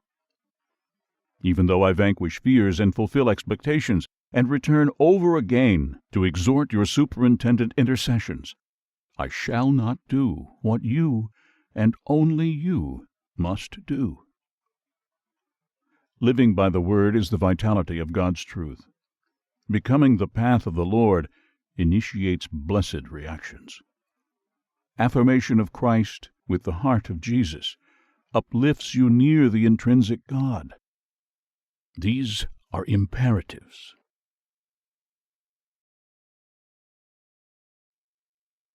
Section 26. Blame no other. God is comprehensible, factual, truth, and not a catch-all conclusion for illogical mysteries that some profess. Trading mortal beliefs for immortal reasons can be most difficult. People incautiously using the name Jesus Christ would be sensible to respect the means of immortality, other than swear convenient devotion and slither beneath the blossoms of Genesis. Set hasty conclusions of these matters aside, and weigh the following. Here is why others, including myself, are forbidden to announce the words shaping one question, preceding an immaculate declaration, a declaration triggering a response from God. It is prohibited because the words spoken by another on your behalf carry erratic worth. When unsullied expressions come from your heart and not a stranger's, they signal rare value. The quality, the sincerity bringing them about is why our faults are tolerated. I shall proceed, doing my best to arouse the words from within, but again, I cannot quote them, lest I nullify the reply. Trust in God and the path of Christ. Realizing the great possibility prompts a question, and the Lord shall commend those given answers according to their beliefs. Not every stranger or Christian cares to meet the intrinsic God on earth, and this is understandable. Convincing a salvageable few of the possibility is perhaps my attestation's single service. For the time being, spiritual harmony through liberty in Christ shall remain a matter of individual self-determination. Squelch your vocal mistrust. If you want proof of God's existence, then become as Christ. If you fail to acquire proof, then accept the failure as the result of your inconsistent disposition. Blame no other. Your previous efforts to discern lasting pertinence may benefit you only at the moment's approach, and may help then through ways you cannot appreciate now. In any event, do not relinquish faith or mistrust the power of Christ because of your failure to perceive what is subscribed here.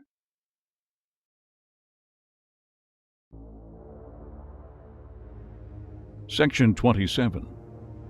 To Pre-existent. Inspired words of God are like leaves covering an enticing tree. Messages are supporting stems and testaments its branching presentations. The bracing trunk lays out a plan sustained by roots of dateless virtue. God's lasting volition fuels the growth and is stimulated by one fundamental need. This need brings forth seeds of hope, while a capacity for existence provides the means. Therein waits the evidence founding divine reasoning. Look there between the volition and the capacity for existence. That is what investigators pursue, and has nothing to do with mortal fantasies, because it is too prehistoric for concern and has existed too long for change. All that is or ever could be results from the capacity for existence, not the capacity of existence. Its relentless driving influence is the intrinsic God. We possess a little of this capacity for existence and are provisionally charged. God shaped the universe to quicken a diminutive self and thereby become distracted from endless isolation. This practical diminutive self, this first child, conceived the origins of nature and produced means for life elsewhere. The embodied spirit of the child is likened to Christ. The capacity for giving and receiving is vital for our continuation. This capacity may also be considered a primordial state of life. We have something to give back from the moment of inception. It is this capacity. What is asked of us is to return, without fuss or defilement, no less than potential capacity fulfilled. This world wants to believe provisions here belong to us, and we are under no obligation for temporal resources. Wrong. Everything comes from and belongs to God. Make no mistake. Everything returns to the provider one way or another. What is given and what people attempt to lay claims on shall always find its way back into the total mix. It was said before, and I mention it again, those taking life shall lose life. Those returning willingly to the Eternal Father shall be offered more. I'm somewhat chagrined by this last statement. because people refuse to heed caution signs. Nothing loved here, be it animate or inanimate, escapes the grasp of eternity. Family and visitors must all return to the same place, to the fullness of God. Lasting prominence through the intrinsic God is imparted to those giving freely what is not typically considered, and staunchly concealed from those holding back what was requested long ago.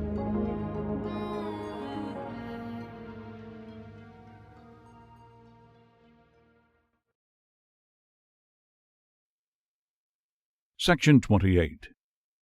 The Gentle Slope.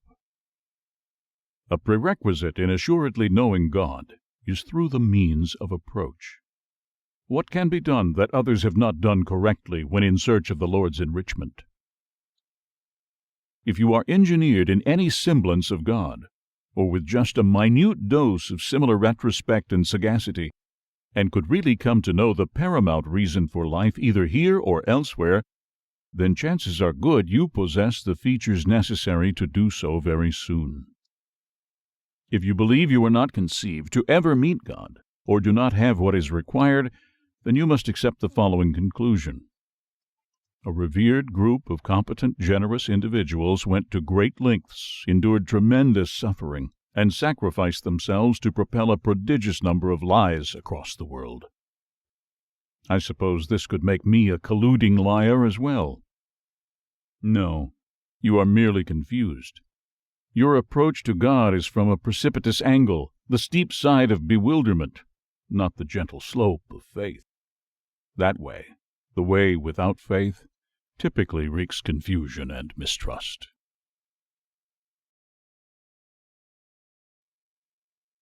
Section 29. Never assume. I am a strong advocate of scientific methodologies and applaud good applications coming from objective examinations of nature, but science exceeds effectiveness when preaching presumptive judgments about matters outside its systematic purview. Earth is not a result of countless accidents caused by some infinite unconscious aggregate. Many trading in science coax the world to endorse such an explanation.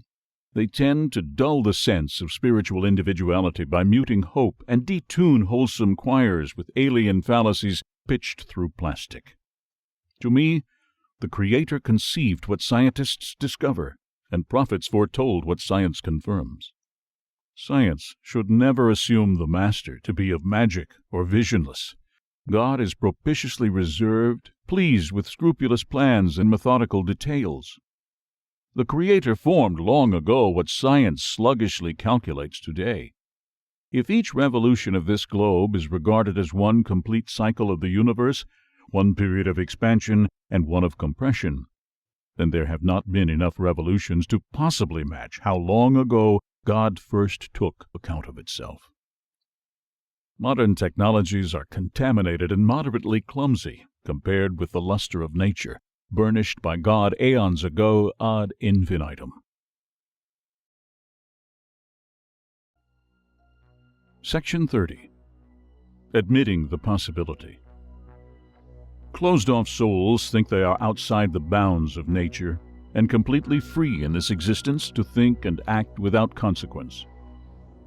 Such entities consider themselves insulated from the natural world and independent of divine influence.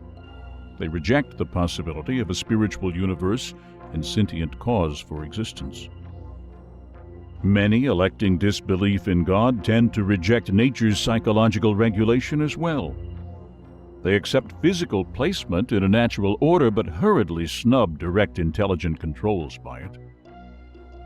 Self-confident behavior makes people feel secure from extraneous contributions, especially when people think their individuality is being threatened. Is there some uncharted extraterrestrial cause at work here? Perhaps they're under some quasi-intoxication. Could it be nothing more than privileged arrogance? If there is no conscious plan or any type of spirit lording over nature, then everything we take credit for is actually accomplished by an indifferent chain of circumstances, a manifestation of undetermined and independent mindless phenomena. That means every invention of humanity, every work of art, every consideration, every inclination, every structure, every discovery, every belief, every prescription, every effort, every prayer, and every musical note are done via a blind, dominating mass. This accidental nature accomplishes everything and does so without forethought. Your mental products are not considered because you are just part of this big, mindless auto mechanism called the natural world. If God did not exist, then one must ask what the natural world needs with our consciousness. Certainly not to survey, because that presupposes a conscious act by something naturalists swear to be unconscious. Does nature have any reason to provide our sense of free will? If yes, then what could it be? Nature is not considerate. The way I see things, you are either a prospect of God's intent and have your own accord, or a concoction of nature and suckle the illusion of free will. Why, even the illusion? Okay, here you are, noticeably intelligent and observably self-sufficient, greater than the possibility of God and king of the natural world. You are without equal, and sadly without lasting dominance. Gravely, you fail to do what is required for proof of God's existence, and haplessly restrict others from validation as well.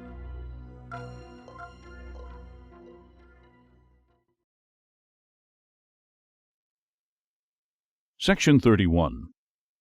Swaddling Cloth. Visualizing concepts and conceiving new ideas are strengths of inquisitive minds. Adolescence is an enjoyable stretch of time. This period is filled with fresh fascination, rebellious provincialism, unforgettable moments, opportunities to prepare for the future, and seasons to revel with liberal allowance. For me, it was all these things and more. Adolescence was the beginning of a dynamic sojourn with God. I doubt anyone in my household would have presumed this by my actions and resistance to conformity. In any case, even the unfledged can hold vibrant notions without avowing a lot to confidants. It is surprising how much one can unearth when nobody thinks one is openly interested. Coming between moments of study and moments of play were the times to ponder, to explore ideas privately, and to gratuitously mull what surfaced. I learned trust could be polished by such hallowed avocations, and precise thoughts as well. Not until a later stage of my life, when these eyes were fully opened to witness and comprehend the situation, did I realize we were visibly active in and members of an amazing divided whole. Our lives appeared as magical garments tailored ahead of our arrival by some inconceivable force. The cloth was made of a fabric of multiple dimensions and intricate patterns. Over time, my personal garment was subjected to crusty soil, rough cleanings, wasteful spills, loosened threads, careless creases, and everyday wrinkles. When I became too cavalier, and life became too tattered, I sought the proper tailor.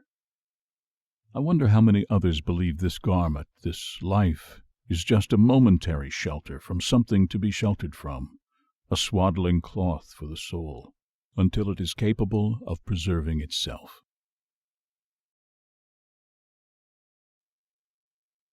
Section 32. Equivalent Desires. The reverential offspring does not compete for gifts from above. Where is the magnificence this child has not seen? Where is the treasure this child has not touched? In what field has this child not stood? To what end has this child not worked? In whose mind has this child not determined? With whose heart does this child not care? Before my spiritual reappraisal, I suspected that whatever distinguished a contoured God undoubtedly enabled it with the ability to travel easily between remote gardens of the landscape. Whenever affected by celestial whims, cravings, or resonating alarms interrupting nominal events, the one might resolve through fabled influence. Not only could there be discreet, cultivated gardens to breeze through, or visit, but there could also be periods of lofty intercession, presenting novel opportunities. With all the optional arrangements and diversified complexions available, God might occasionally sort through them to find one among dozens of life forms with which to evaluate its invested efforts and remain reticent toward others. Throughout that introspective period, many ideas germinated after I reshaped my thoughts. I wondered if the majority of creatures were expendable, more like maintenance modules, while one entity, be it large, small, grotesque, or plainly fashioned, might be looked upon delightfully by God and appreciated keenly. God's focus might fix tightly upon that one over extended intervals and possibly result in a fulfillment unattainable with contrasting organisms. Developing a substitute who would precisely reflect equivalent desires and importance while apart from the conscious whole could be the executive plan. Thoughts are expressed this way because I feel such an individual does exist, an individual in whom is granted controlling authority over tremendous potential, except for that which constitutes predetermination of the intrinsic God to subdue misapprehension. I think the precept is sublime, and continue believing that there need be only one completely qualified to understand the heart, the intent of God for others to emulate and thus scale the heavens.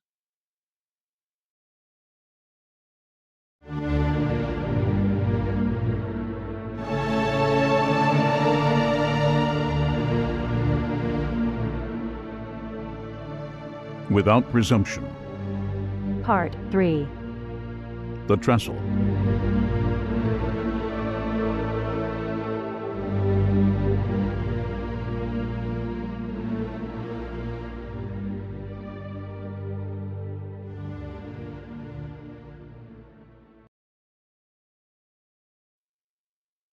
Section 33.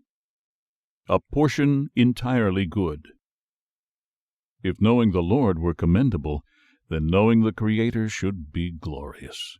To glimpse upon or possibly earn God's confidence and undivided attention for only a moment would far exceed the trivial mementos we carry along in life. The prospect of such an experience, as deduced by miscellaneous writings and circumstantial evidence, seemed beyond probability. It loomed as decidedly much too contentious a matter for many young adults, especially when pressed with concerns about education, employment, civil duties, and youthful thrills. Excluding snickering minorities, I believe people truly wish to know God and hope humanity is again deserving of public visitations. Perhaps the Eternal Father will find a portion in you to be proud of, even if just fleetingly, a portion entirely good. Years ago, and to my unspoken surprise, God revealed much to me. The master of creation, worlds and nations, the sovereign of prophets, governors and paupers, the architect of plants, insects, and dinosaurs, the source of all life past, present, and future, the sheer God of answers, chose to counsel me within its resounding aura. That aura of matchless drama with God perpetually is astonishing and exceptionally fearful. Therein one quickly learns the meaning of the words, "Fear God." Section 34. There are no flaws. Following the Lord's vanguard is a tide of listless souls held back by fractured minds. More slip, trip, lag, and crumble with every eye reflex. The final approach is strewn with empty pledges, faint hearts, and broken spirits. Jesters shy away, while impious jackals remain torpid. Was it supposed to be different? From godless points of view, the big plan is defective, and comes unglued regularly. Life is plagued with cruelty, senseless acts, and incomprehensible factors. Sure, there are bound to be emblematic conflicts, complications, and minor dislikes when people persist in punctuating existence their own way. Ending up lord and master of a frigid tomb after a lifetime of struggle can certainly appear unjust. Yet there are no flaws, no need to excuse destiny. Things feel out of kilter sometimes only because the complete plan is not fully understood, not fully revealed. Controversialists jump at the chance to tag human failures as signs of godlessness. Controversialists enjoy framing clouded dreams of bygone days. Quibbling tongues shun faith and then shout opposition during seasonal campaigns of spiritual insurrection to set fault as God's standard. Acrimonious factors such as disease, poverty, grief, wickedness, etc. do blur the lines and strain hearts often, but even these facets of our life are intentional parts of something impeccable. I'm convinced that defiant and bruised souls will warm in accordance with the outcome, given sufficient reason and time for impassive assimilation.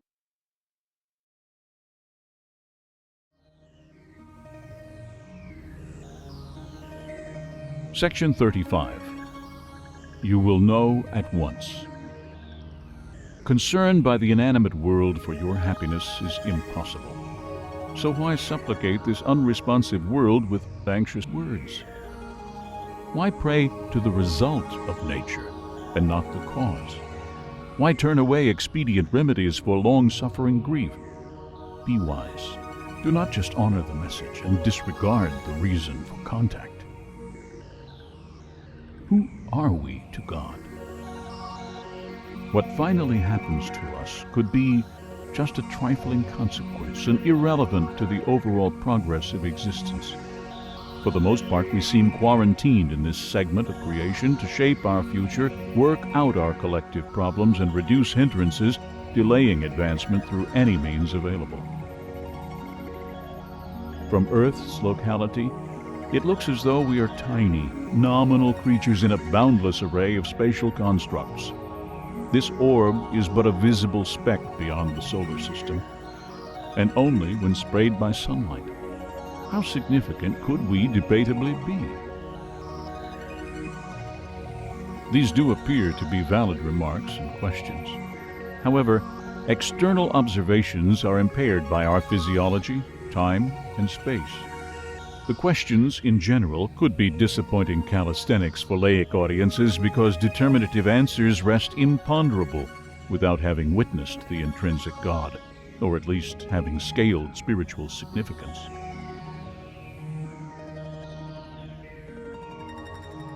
We linger within a house of cause and effect, of diversity and adaptation, where forces of nature can be joyful or prostrating.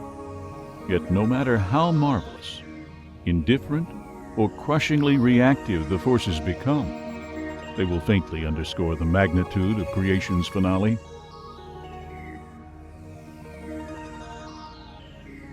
Arrangements confining the natural world and handiwork of our invention could never constrain the will of God. When God focuses on change, you will know the change is a result of direct intervention and not some appliance of nature or discounted probability of coincidence. One factor shall make this evident. Unlike nature, the living God can induce anew, not just rearrange. If you understood the intrinsic God, then you would know why counselors are averse to shows of overt interference in worldly matters. Deadly events, be they transcendent in scope or predictable, are not indications of divine disfavor or signs of spiritual occlusion.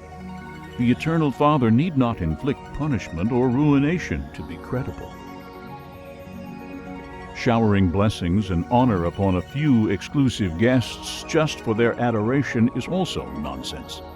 Furthermore, raising souls for the love of their shadow or a person for the sake of his or her sorrow is preposterous and exceedingly counterproductive. Take note. It would be a mistake to think God needs nothing from you, or that ignorance could screen your inspection. Section 36. Stepping Stones. From memories, we are able to evaluate and thus develop preferences.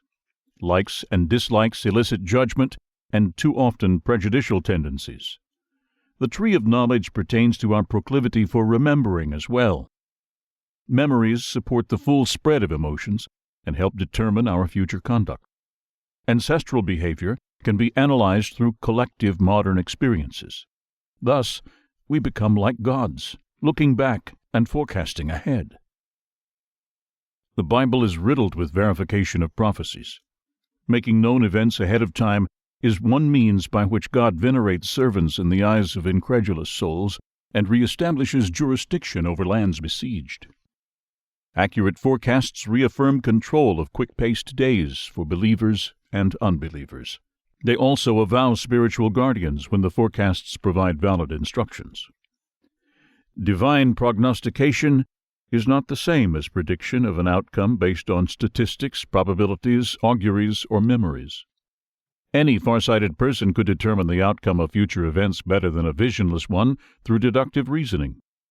Real prophets are something very rare. True prophets can disclose more information in one sentence than 40 pundits authoring chapters of allegory can.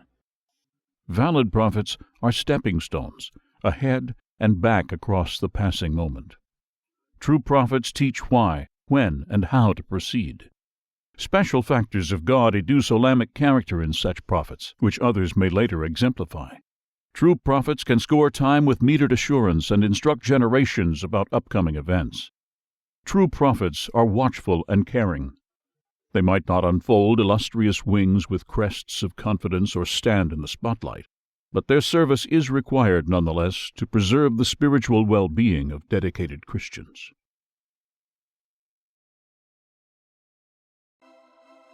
Section 37. Attentive Part. God never changes. In that context, one might hypothesize that nothing from the Creator could be modified. Since everything initially comes from God, things are destined to stay just as they are. We do not have the liberty to alter any outcome of life, and no mortal virtuoso can amend physical laws or revise spiritual rule. Carrying such benumbing impressions of life day after day can impound hope and bind spirits with shackles of futility. Fortunately, we are not thus incarcerated. This creation has prescribed moments arranged by the Almighty, prescribed moments only you can change. One of the moments is fluid in time, and one is locked. Both deal with the same choice, and the choice is uncomplicated. Remain asleep and sleep forever, or wake to the intrinsic God and become an attentive part of the accomplishments.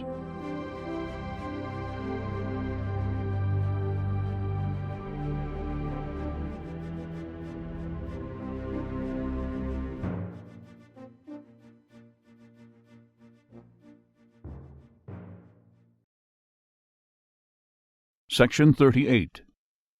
Counterpoised Reality. Each of us is part of a balanced, disparate whole. We have bodily limitations in the spectacle to help define our presence and restrict our senses from extended interaction with environments. This world is set within a transitional fraction of space and similarly constrained by physical boundaries. On this planet, we develop and value change. Pleasurable activities make us accustomed to it, and thus we settle in and dread leaving. Swaying climates, relaxed pastimes, and personal associations aid in minimizing repetition. For the short term, these satisfy gluttonous minds. The visible universe, with all its immense attractions, minuscule fragments, and interactive provisions, is a remarkable place. Nevertheless, here is not where our souls were conceived, for without assistance could they be sheared away from captivity to escape oblivion. Space and time emerge the same in a different and rather inhospitable domain. In that counterpoised reality there are no turnarounds, no front, and no back. It is a place where now is without difference unendingly. The physical liberties we grow accustomed to on earth are not evident. Where you are seems like everywhere, and what you are seems like everything. The changing dualistic nature effortlessly recognized here is offset by a changeless, frigid condition. Such is the place that without piety you could not dwell long, or without help pass freely. I refer to it specifically and in the starkness of possibilities as intrinsic God's abrasive emanation. It is neither heaven nor hell, but more of a zone for the task of determination. Creation enfolds many regions, a few considerately exposed and some yet concealed. This regulated sector we exist in, and the other evermore encumbered described above, were established to manage human nature. These major labyrinthine arrangements work in conjunction, like alternating current at nearly imperceptible frequencies, to power the potential of this production. Governing them is a perpetual consciousness with the ability to restyle free will for a superior sense of spiritual autonomy and participation.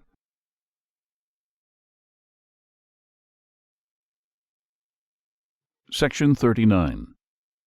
Soul-threatening. Job 15:8-9. Hast thou heard the secret of God? And dost thou restrain wisdom to thyself? What knowest thou that we know not? What understandest thou, which is not in us? The foremost difference between the kingdom of God and sensations shared here is this. Here you are blind to the obvious. In this existence there is no evidential God because of that blindness, but in the Lord's kingdom God is more evident than mirrored reflections. I was within, and returned from a place each shall be taken. It is the place of life's commencement, and the soul's destination when departing these dimensions of interdependence. Through my love of God and virtue, as a loyal volunteer, I was made aware of what spirits encounter when discharged from this world. I know what I know by having experienced the Word's prime intention.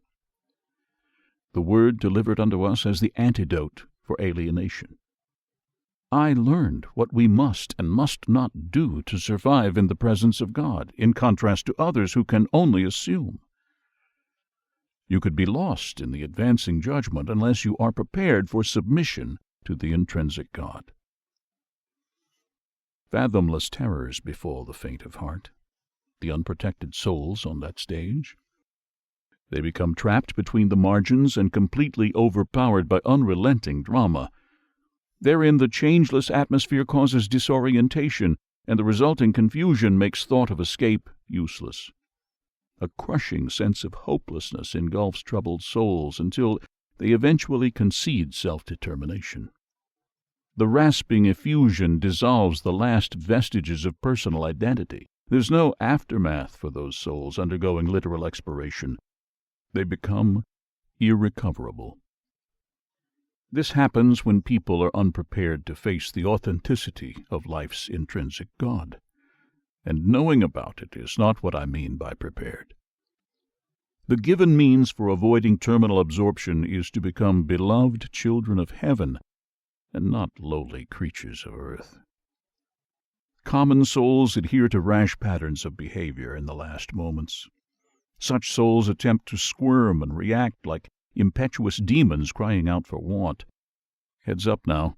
Lesser provisions sought here are not available then, because the means for receipt is suspended, perhaps forever. Rising into the kingdom of God, as previously stated, can be most terrifying and soul-threatening. If you are suddenly put in a situation empowering brief sensations of what is obvious to God, perceive everything required for existence, and thus realize how and why everything must be as it is, you would probably lose control. If you learn instantly how God manipulates existence with just the thought of doing so, you might become fearful of your own notions. How staggering the event is when you are unable to cope, how soul-shaking when you are caught unaware. What a treacherous journey, verily, for those incapable of conforming to that presence.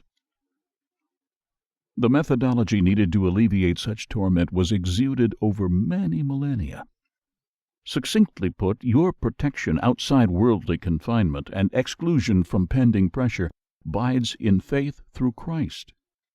Therefore, seek rebirth in the child's kingdom, set aside for the righteous, as you sought rebirth in the Holy Spirit. Carry on tomorrow with fortified confidence through understanding, not culled superstitions.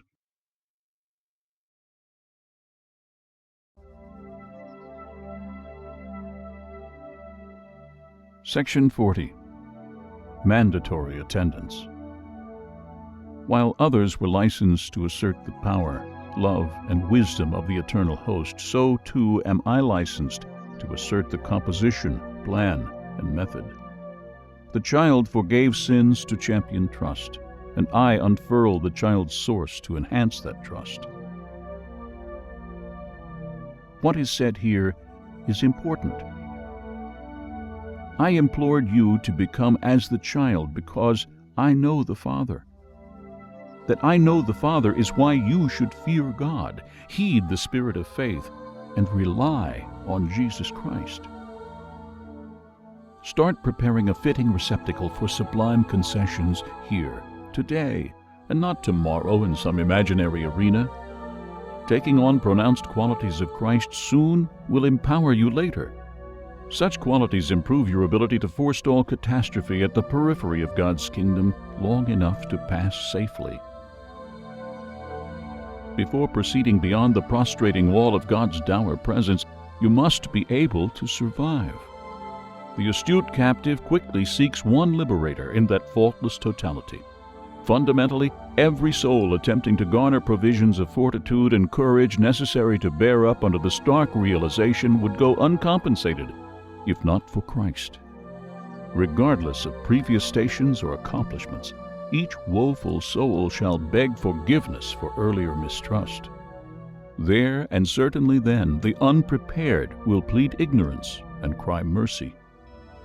Eliminate your upwelling doubts, because they are thorns piercing hope, inhibiting federation, rupturing logic, and bleeding out faith.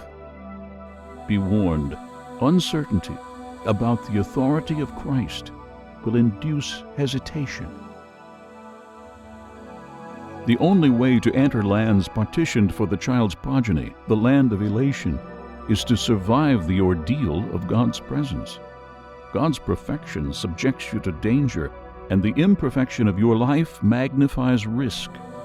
Be appellant to Christ immediately, and willing to shed faults quickly when in sight of the Lord's irresistible acclaim. This is how to survive the process of reclamation. Attempting to resist exacerbates the agony. The trial can be overcome by capitalizing on trust in God's child and swiftly relinquishing possessive hearts.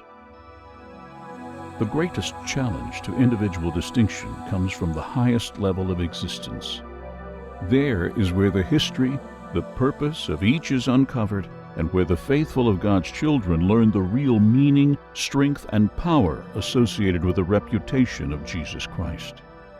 Jesus Christ is the key to the entrance of God's kingdom while on earth, and the key to the entrance of elation when undergoing the protocol of confirmation. Do not think differently. The opportunity passes quickly. There is no peace, no gladness, and no chance to exist again if you are hesitant in that place of spiritual expansion.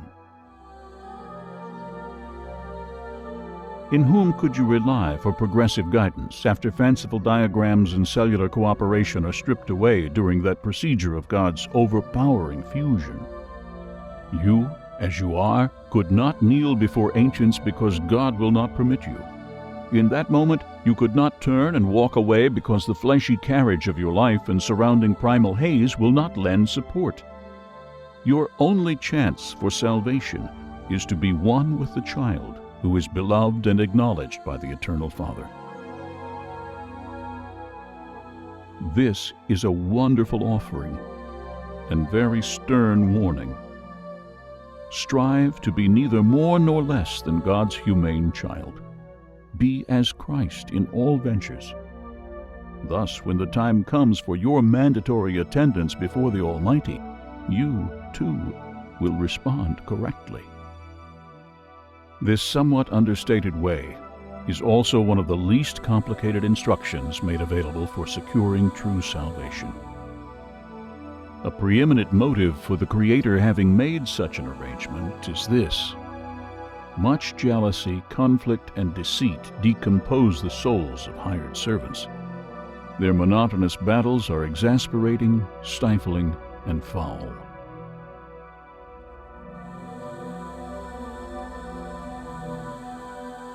Take the offered detour and avoid encumbrances. Correct alignment with Christ brings contentment, new delights, and gifts of emancipation forevermore. Indeed, the heavens and earth, along with all possessive servants contriving beneath the eternal Father, be they promising, moral, and coherent, shall pass away in time, whereas others akin through the spirit of the child shall never be stricken from creation's plan. Together, as the Lord is, they become. Together, as God is, they remain one and apart. John 1:13, which were born not of blood, nor of the will of the flesh, nor of the will of man, but of God. Behold, the kingdom of truth, the unadorned reason, not marred by ice or buried under pillaged documents.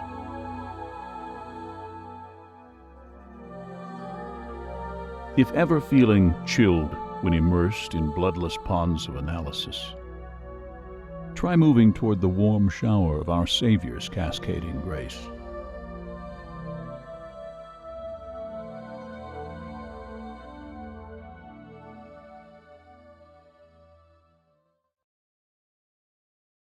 Section 41.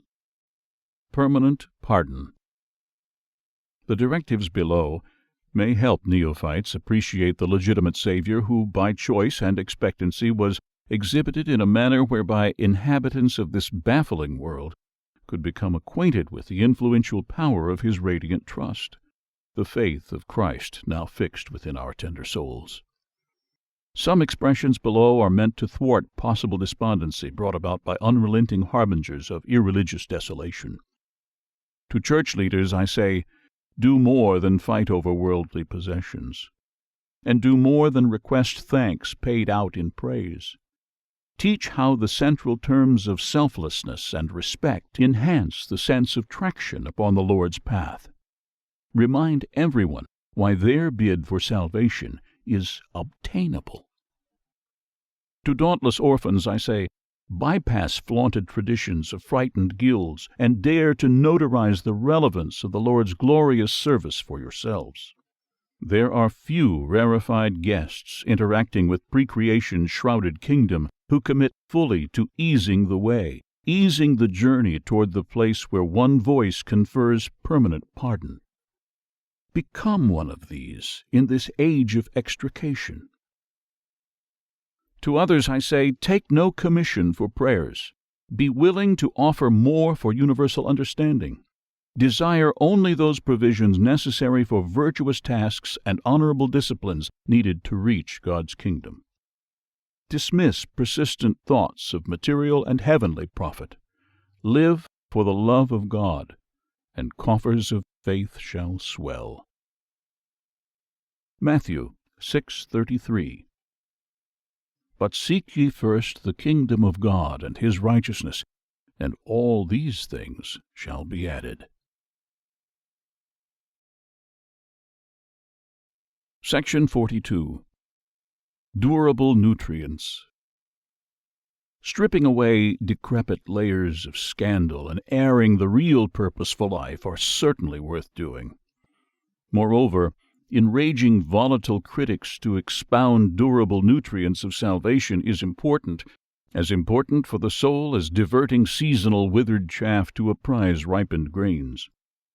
Access to the first-hand knowledge of God is a fabulous legacy of Jesus Christ. Yet, in distant years, deplorable patrons hampered the gift and flustered generous merchants. Even now, many professing love for God repress the practical benefits of Christ and rank compliments over action. The most objectionable to me do so by crafting unavailing assertions about God. Such people paint simplistic embellishments over exalted states of reality and distort the horizon with arbitrary whims.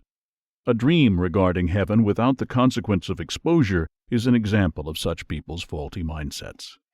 Through the being of Christ, you may become as adept as Jesus demonstrated in subduing old constraints.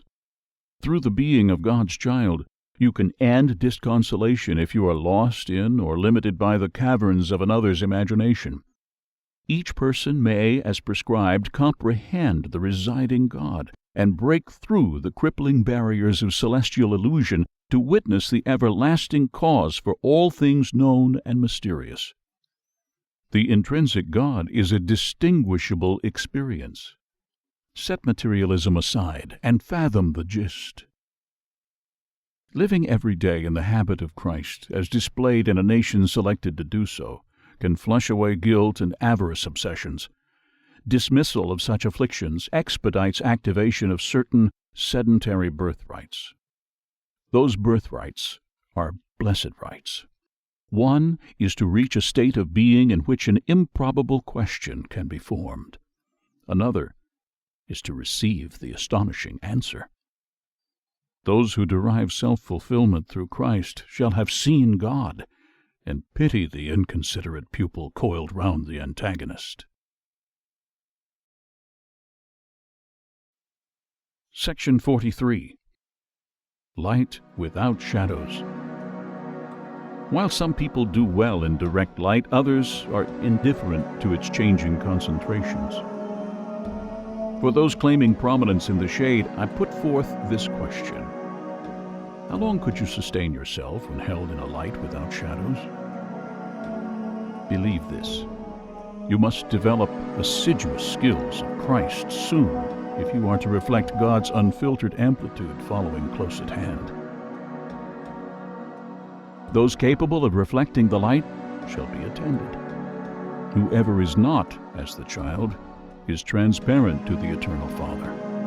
Every transparent soul set against a screen of darkness is lost in that darkness. Spirits reflecting the light of lasting amnesty shall be seen, drawn out, and preserved with reason. Tears of solace for bygone days shall diminish when new lives flourish throughout the brighter, crystalline seas.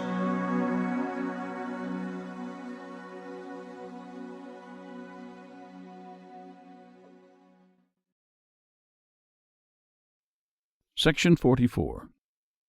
Purified Recollections. The intent of the written word, as the design of nature, is to transmute capacity into potential and potential into action. For humanity, the potential of something has no value unless noticed, and when noticed acquires meager worth and mystery until producing what later becomes obvious and too often ignored. For God, potential is a sequel to what we think improbable. Grand mystery is given leeway, and the obvious results from a pattern of unending motility. Now, as thoughts are the potential of deeds, good thoughts are the potential of solid benefits when in straight communion with the living God. Strive for immaculate thoughts, because such thoughts are shaped by the highest proficient state of awareness possible, without losing one's conscious liberties. Stainless thoughts anchor worldly inhabitants to the foundation of the Lord, allowing them to ride shifting tides of social currents, spiritual waves of fashion, physical swells of seduction, and more importantly, stabilize their vessels when approaching contact with God.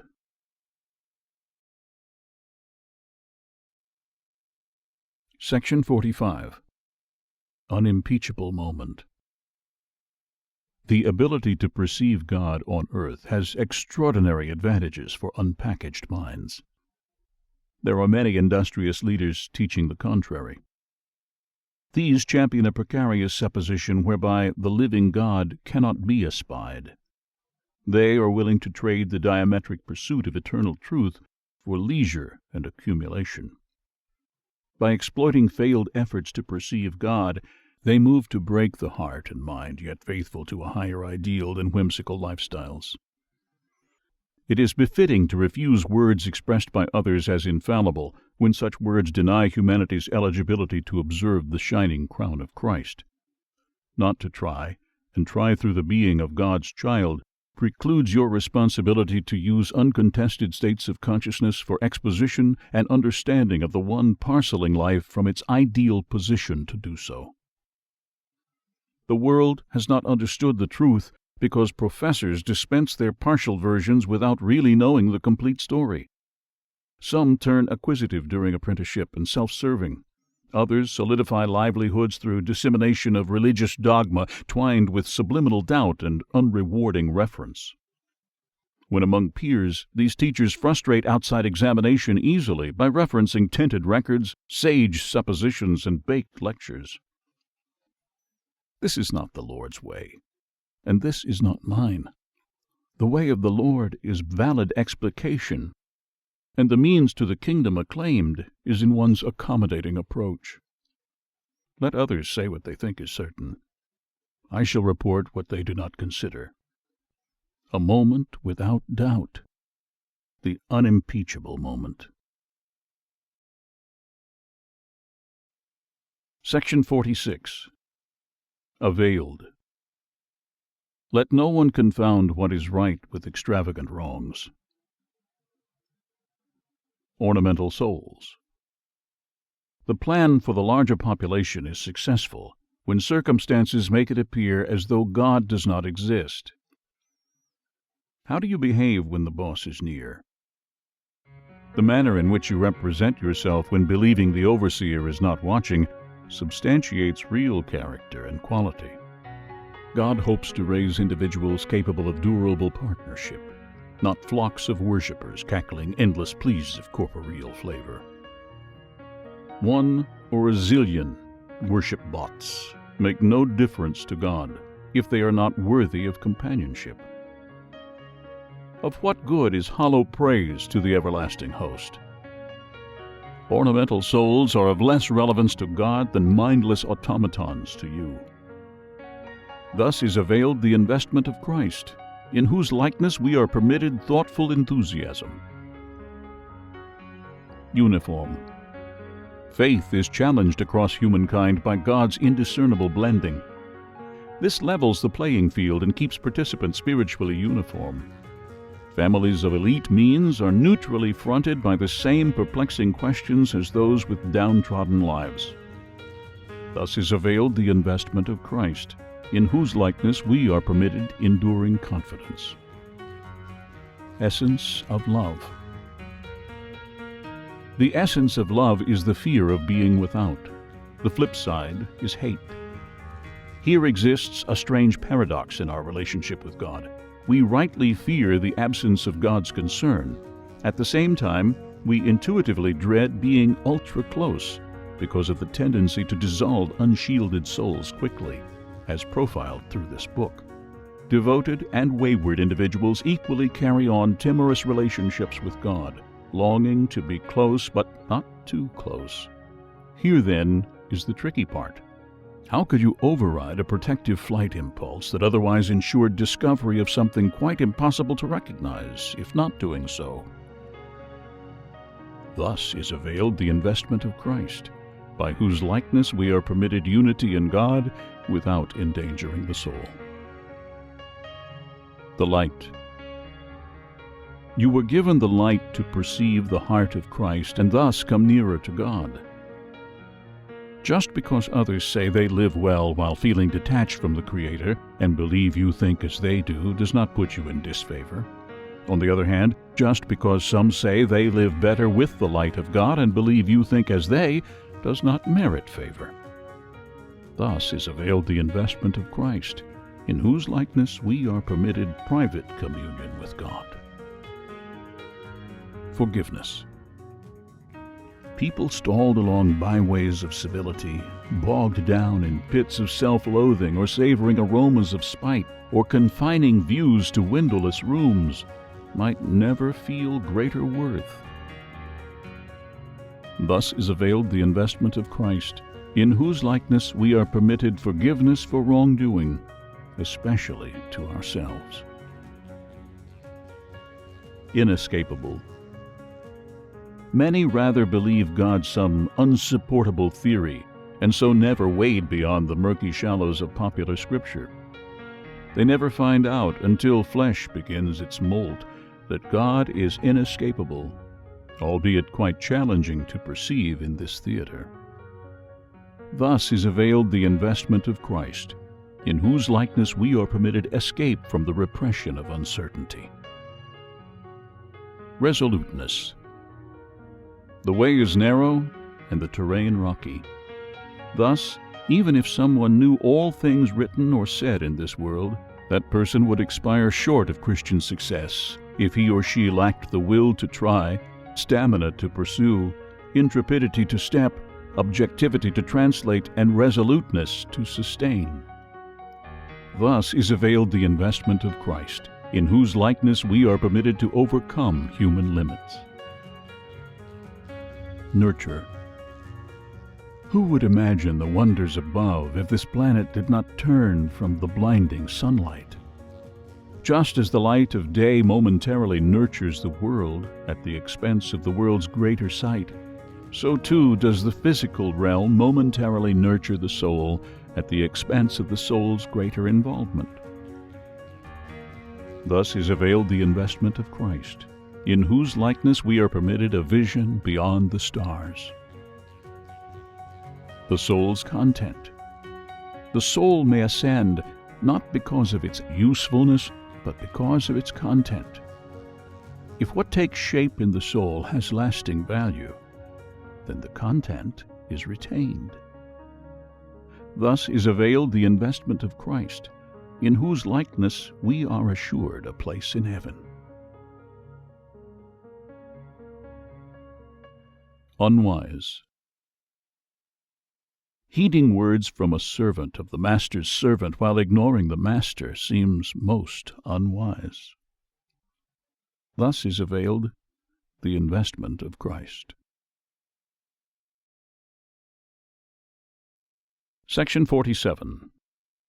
Timeless and applicable. Of what further use to scoundrels are those drained of meted days and strength? When looking for fellowship, look toward the way offering warmth and instruction. Look for encouragement from one unalarmed by seductive trials. Even the thoroughly vile are given intellects to know, hearts to affirm, and places from which to embark. Come into the house of spiritual resolve, where each problem is an opportunity to gauge your faith. Faith is needed to survive procreation's pristine factor. Come into the house of spiritual determination, where the unborn and the erstwhile are paused, pending your arrival. Who will tend to the unfeigned needs of companionship and consolation in a place where wrongful impressions are decidedly fatal? During these critical moments, who shall advise even the disadvantaged intellectuals or quell their sudden panic? There is but one unrivaled. Be in the spiritual namesake of Jesus Christ, and the Father will not rebuff you outright as something insignificant, unworthy of gifts essential for prolonged youthfulness in places of wonderment. While compounded sustenance is required to fuel the body and stir consciousness, uncompounded beliefs are required to fuel individuals during physical annulment. Softly, lucent afterwards, the individual's formless thoughts migrate toward eternity's intrinsic God, and fluoresce a while in its timelessness. When the earth passes from your touch, and all you loved in it, where shall your heart be? Every heart not with the child is forfeited. When personal claims become worthless and flagging vanities as well, what will you have retained? Those stressing worldly values shall not proceed. Those carrying God's values shall thrive. Such values are timeless and applicable in all surroundings, neither subject to change nor terminable. Unshakable friends of the child need not suffer this world again to learn as infants of the animal kind. Such friends of the child can be registered with heaven to learn as sensate infants in the breathless, choired harmony of God.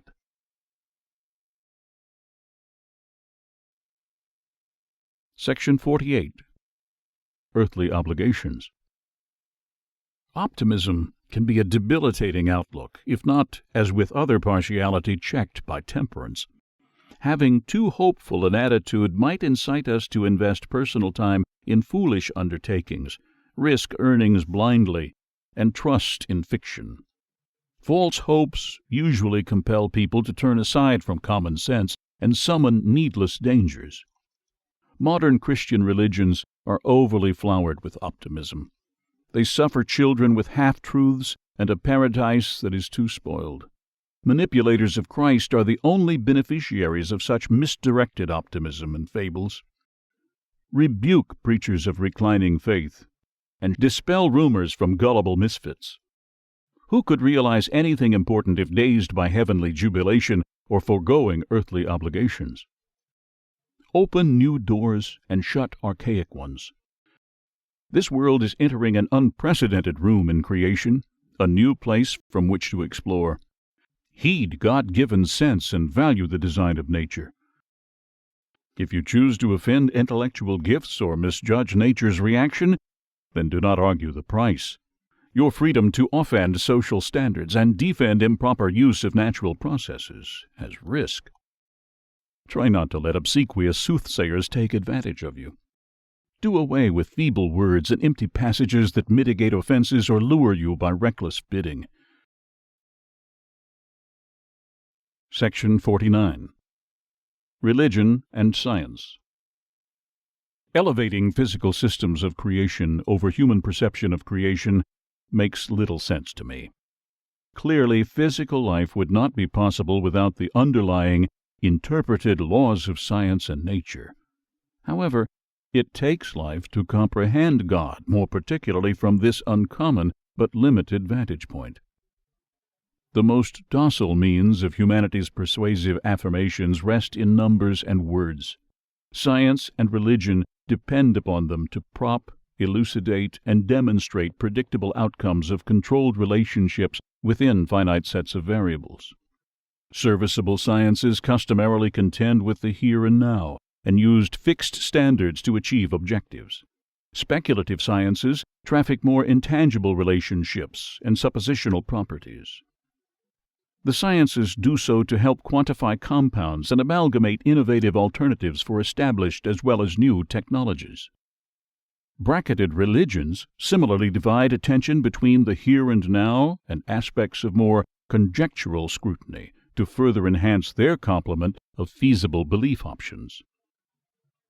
The aim of religion and science, for the most part, is improvement of life. These tenuous opponents at times progress similarly to the vertical and horizontal bands of a basket. The banding is intertwined with purpose. That purpose is to realize hopes, visions, and good fortune. At the start of a basket's creation, a basket's bands cross and crisscross until completing its base. After the base is finished, the bands of hope start to rise, and as these aim toward fulfillment, the bands of science weave in and out, solidifying trust. Now and again, the tension between religious and scientific banding alters the direction of human advancement. The outcome depends on the care of both. When the developing bands are too loosely woven, values fall aside. When the bands interlock too tightly, they become stifled. Humanity acquires the most benefit when religion and science intersect respectful of the other's regulating stature. Religion and science are focal lenses with which to survey our relative place in existence even-handedly. If science were depleted of all godly values, it would become as some immoral, ravenous beast, capable of devouring everything in sight without a glint of humanitarian concern. The more science consumed, the ever more it would consume, and do so without refrain until, having become so distended, science was impossible to care about our species. Science would thus succumb, leaving nothing to show for gluttonous verve except desolation. Religion without the values of science would be a sightless creature wandering in the wilderness. Religion's inability to inspect unemotionally the world would nurse countless fears and phantoms. The more fearful religion became, the less it would eat, until, having become so terrified and undernourished, it too would be unable to care for us, and thus succumb, leaving nothing to show for its aggregated anxieties except desolated hope. The major difference between religion and science, normally disenfranchising one from the other, is how to consider natural components of this existence. Both rely heavily upon symbolism to convey findings and illustrate unprecedented possibilities between respected organizations. Suffice it to say, what numbers are to science, the words of God are to religion. Whereas science is for the glory of humanity through the means of the whole, religion is for the greater glory of the whole through the means of humanity.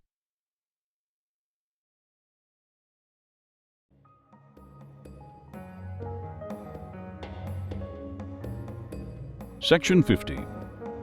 Introspection.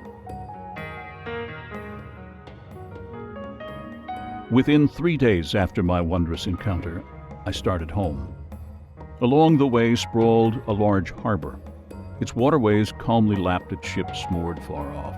Dockyards, although cluttered with structures and cargo, did not appear hurried. Thinking back, I saw nobody walking around or smaller vessels and land vehicles moving about. The immense waterfront setting, for all intents and purposes, was a tad surreal.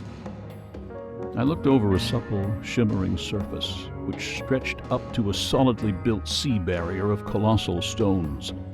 The varyingly shaped granite components were obviously placed with ample engineered planning. Interlocked boulders of that jagged formation braced one another and could certainly shield the established port of commerce from future storms. My eyes panned the scene and settled into a classic stare of blended thought and landscape. Against that backdrop, self became insignificant, and human resourcefulness a phenomenal force. I wondered how anyone could overcome the jagged walls protecting spiritual commerce, or buckle the interlocked foes arrayed against Christ. Eventually, through collective change in the world and tenacious deliberation, the instrument was revealed. A lever to remove spiritual blockades and restore caressing shorelines.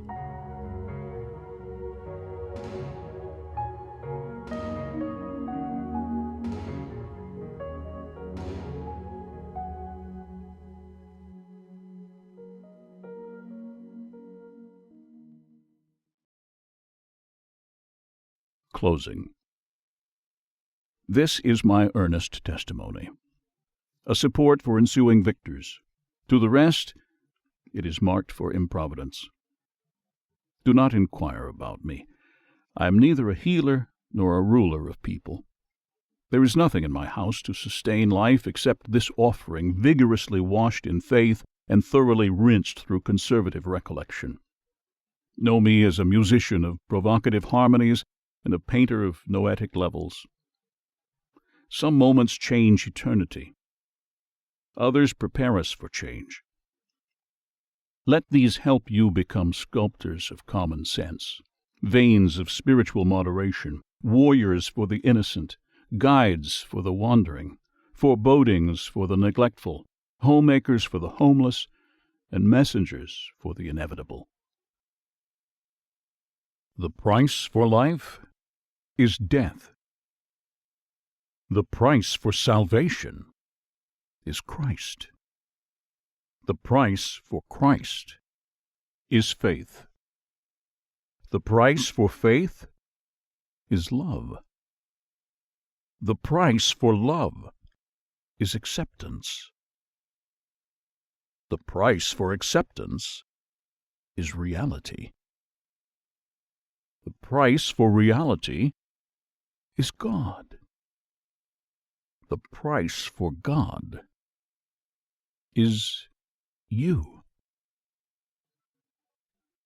May you learn through the Spirit of Christ, survive in the presence of God, and live without presumption.